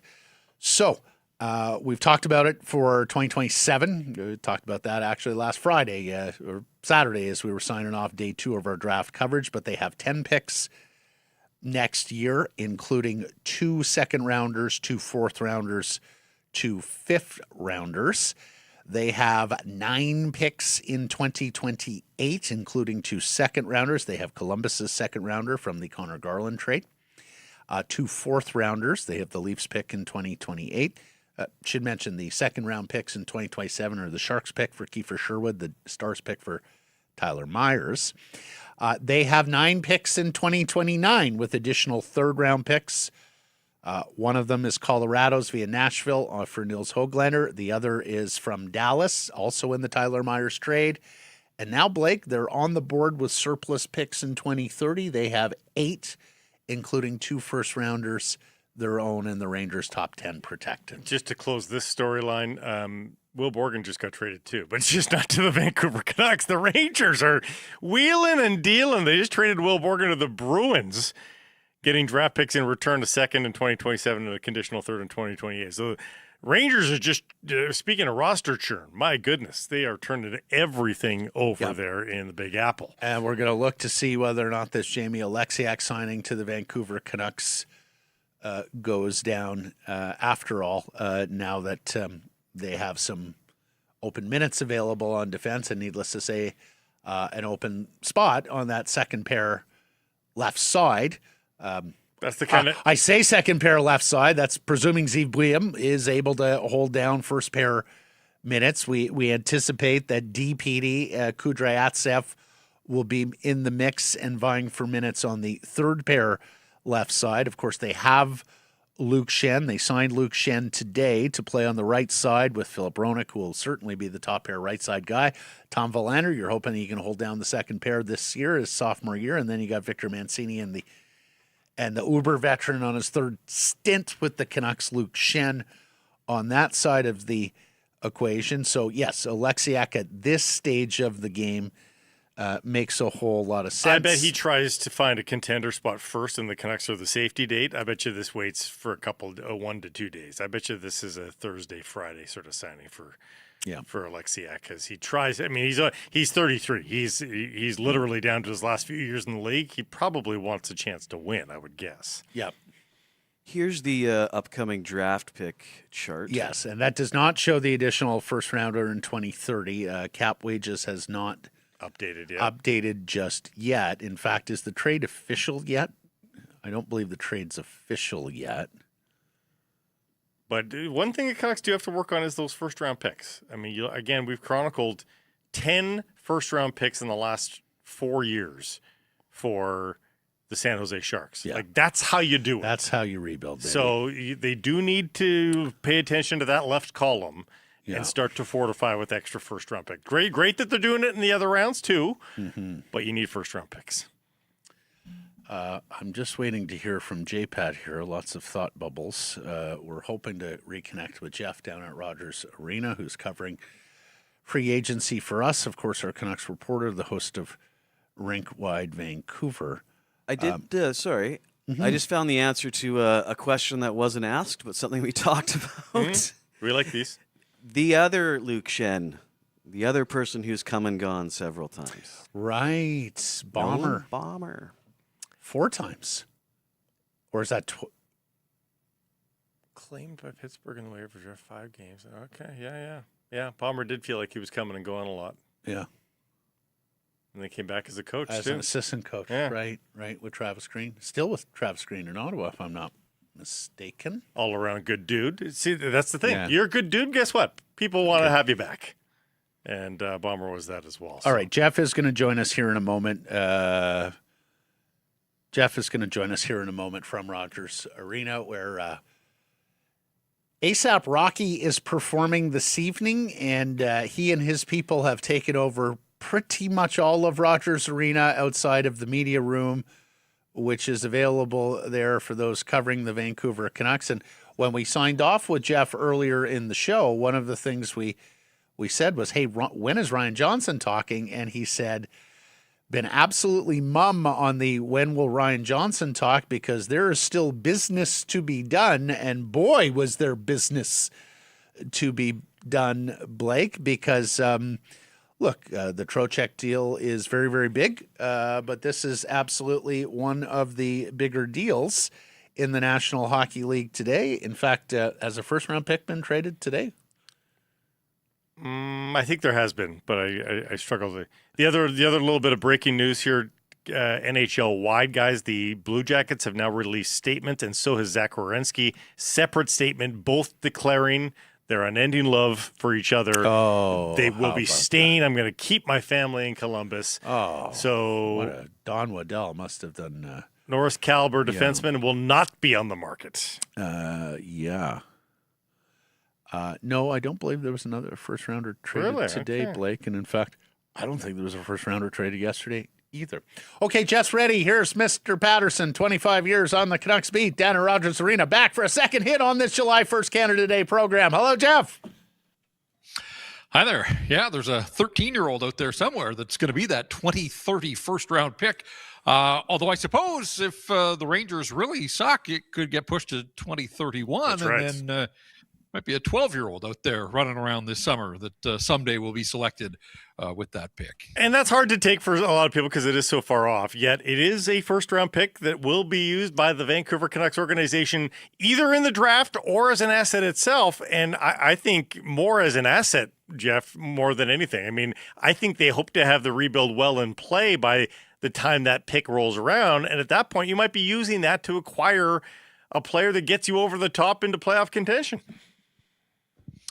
Yeah, for sure. And that's the beauty of draft capital is you don't necessarily have to use it yourself. So we'll see. But look, I think it's getting universal praise that to have paid a first-round pick to get Marcus Paterson and coming off a season in which he didn't necessarily boost his stock. He had a tough year, as so many did, but he was one of the poster guys for the struggles under Adam Foote, and to be able to turn him into a first rounder down the road and lottery protected still, I think all things considered, pretty good work. Although, it came out of the blue. Like when I woke up this morning, I didn't expect the Canucks to be revamping their defense core. And so kind of curious to see what led to this move from the Canucks perspective. But if first round pick was on the table, then clearly Ryan Johnson felt that that was a move that he had to make. Yeah, it's an interesting choice. It sounds like Alexiak is sniffing around as well to fortify. But Jeff, do we like it? Do we like it, even if it's that far out, a first-round pick for Marcus Paterson at this stage of the game? Was there any case to keep the pout? Was there any case to seeing if you Well, it's certainly I need to see the next shoe that's going to drop here because they're being linked heavily to Jamie Oleksiak, and you can start to see things unfolding there if that's in fact the case. Clearing out a spot, bringing in a big body. I mean, they've talked about getting harder to play against. Well, they don't come a whole lot bigger than Jamie Oleksiak, and he adds an element of toughness as well that they're lacking somewhat on the back end. And then if it's Oleksiak and Luke Schenn, I mean, you've got two guys that aren't afraid to do some of the heavy lifting back there, and that does reshape the blue line for the Vancouver Canucks. So Marcus Paterson was lauded for his leadership. He seemed to be liked in that locker room. But they've gone out, they've brought in these other culture carriers. I think they felt that that was a player that they could move off of. And again, when a first rounder was dangled in front of them, I think they just felt that they had to pull the trigger there. Would you, if they bring in Oleksiak and you've got Luke Schenn already, are you worried about the foot speed of that blue line? I mean, again, no guarantee you have to play the veterans every night, but they are getting old and pretty slow if that's the two veterans that they bring in.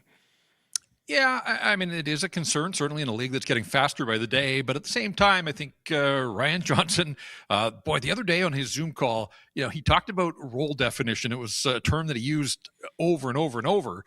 I look at these moves and I think, well, penalty kill is absolutely an area that they had to address, that it was a downfall for them again this past season. I would think that when you look at these guys, you're not looking at them racing up and down the ice with the puck. I think the role definition for them would be stay at home, play the physical game, and contribute to a penalty kill that can only go up. So, I think that would be the way I look at these moves. If in fact, and we're getting a little ahead of ourselves here, but they do seem strongly linked to Oleksiak. So if that's a piece that they're going to add to the puzzle, I think that one of his defined roles will be to help out. Don't take penalties. Be a guy that can help out when others take penalties, and do your part to help the penalty kill. Jeff, we have talked about that getting this first-round pick for Marcus Paterson redeems the first-round pick that they got from the Rangers in the JT Miller trade and immediately flipped to Pittsburgh for Marcus Paterson, which of course turned into a local boy, Ben Kindle, who had such a great rookie season. So I think the fan base, I'm looking at the early returns on our poll question here. We're asking is a good deal for the Canucks, like 95% saying yes. Ryan Johnson's probably a pretty popular man amongst Canucks fans right now. Is that fair? Yeah, I think so. And I think, just through the media availabilities that he's had since his introduction here, there have been a couple others, one earlier this week. And I've seen a lot of people remarking about, he does seem like a man of his word. He's preaching patience, but the things that he's saying sort of align with the vision that a lot of the fans have for don't rush this rebuild, that if it takes a while and it looks like, this is another move that indicates that they're in it for the long haul here, so be it. That, it's been a dark decade, but one with relatively little direction. I think people want to get behind Ryan Johnson, believe that, yes, in fact, he's got a vision that we'll see if he can carry out and get this team out of the wilderness and back to some sort of relevance as far as life in the National Hockey League is concerned. He's got a lot of work. I think he recognizes that. And so, now we're starting to see with the trade of Nils Höglander the other day, some of these moves today. Now we're finally starting to get a sense of his vision for this hockey club. Okay, I'm sorry. This could be one of the greatest days in Vancouver Canucks history. Great digging here from Mike Rogerson. The 2030 draft class. No, this is disaster. Includes. This is a disaster. None other. It's top 10 protected. Oh, that's right. This is bad news. This is not good news. R.J. Celebrini, the younger brother of Macklin and Aiden, who is out at Canucks development camp. I've met this young man. He is most impressive. I've talked to his dad and people close to the family who say R.J. is better at this stage than even Macklin was. Macklin can become an unrestricted free agent following the 2030-31 season, but you're right, it's top 10 protected, which means RJ has to slip to 11, or the Canucks have to make a second deal to take the protection off this pick with the Rangers. Or get the Celebrini brothers. They combo. If this is an 11th overall pick or 12th overall pick, and the Canucks have the 3rd overall pick because they're still bad. There you go, Jeff. Are you starting to see the vision? We're bringing the Celebrinis home. Can Mike bring that graphic back up again? Because just listening to you guys, you're telling me then number 4 there, this is not all good news for the Vancouver Canucks. It's not all good news. Yes. No. All right. Look at the names. There's a Brindamore there. There's a Brooks Brindamore there. Who is that? Rod Devon will be coach at that point. Is that his grandson or his kid? Does he actually have a kid that young? Yes. Oh, my goodness. And then you're telling me that they can't get their hands on Flavio de Placido? Come on. What are we doing here? And the goaltender. Frankie's got a good book on him. Corrado, I'm sure. Don Mills. Absolutely. That's an Italian name out of Don Mills. Look at a goalie from Budapest in the top 10 as yeah, well. Adam Burchie's. Yeah, you're right. Yeah, Vashis has got a good program. Vashis Budapest. Okay, elite prospects. Do they have the 30-31 draft board up? Let's go. Yeah, okay, if it gets pushed forward. Ask him another question. I'm going to elite prospects. Draft center 30-31. Where are we at? It's so depressing. Yeah, interesting. Do you expect more veterans traded here from the Vancouver Canucks here? Or does this scratch the itch enough for the Canucks themselves who have said they don't want to sell everybody?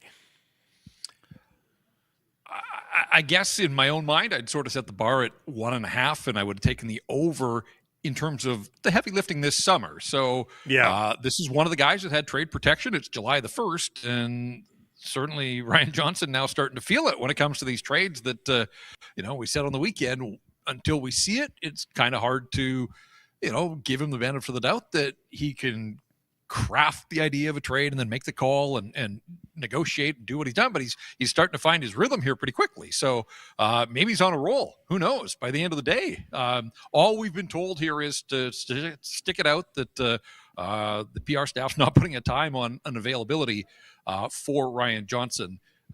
So I don't know that to mean that there's other things in the hopper today, but Yeah, I mean, I guess when I woke up this morning, I expected a couple of bargain bin items and really thought that might be it for day one, and that then they would reassess what's available and maybe get back in with more of those types of signings on day number 2 of free agency. So they've exceeded my expectations, certainly, for the amount of work that they have done here on the 1st of July. We talked about the over-under being 1.5 as well, and we assumed that Jake DeBrusk would be the one that satisfied the one. So Jake DeBrusk is getting traded, right? By hook or by crook. He's not going to be in the lineup on opening night.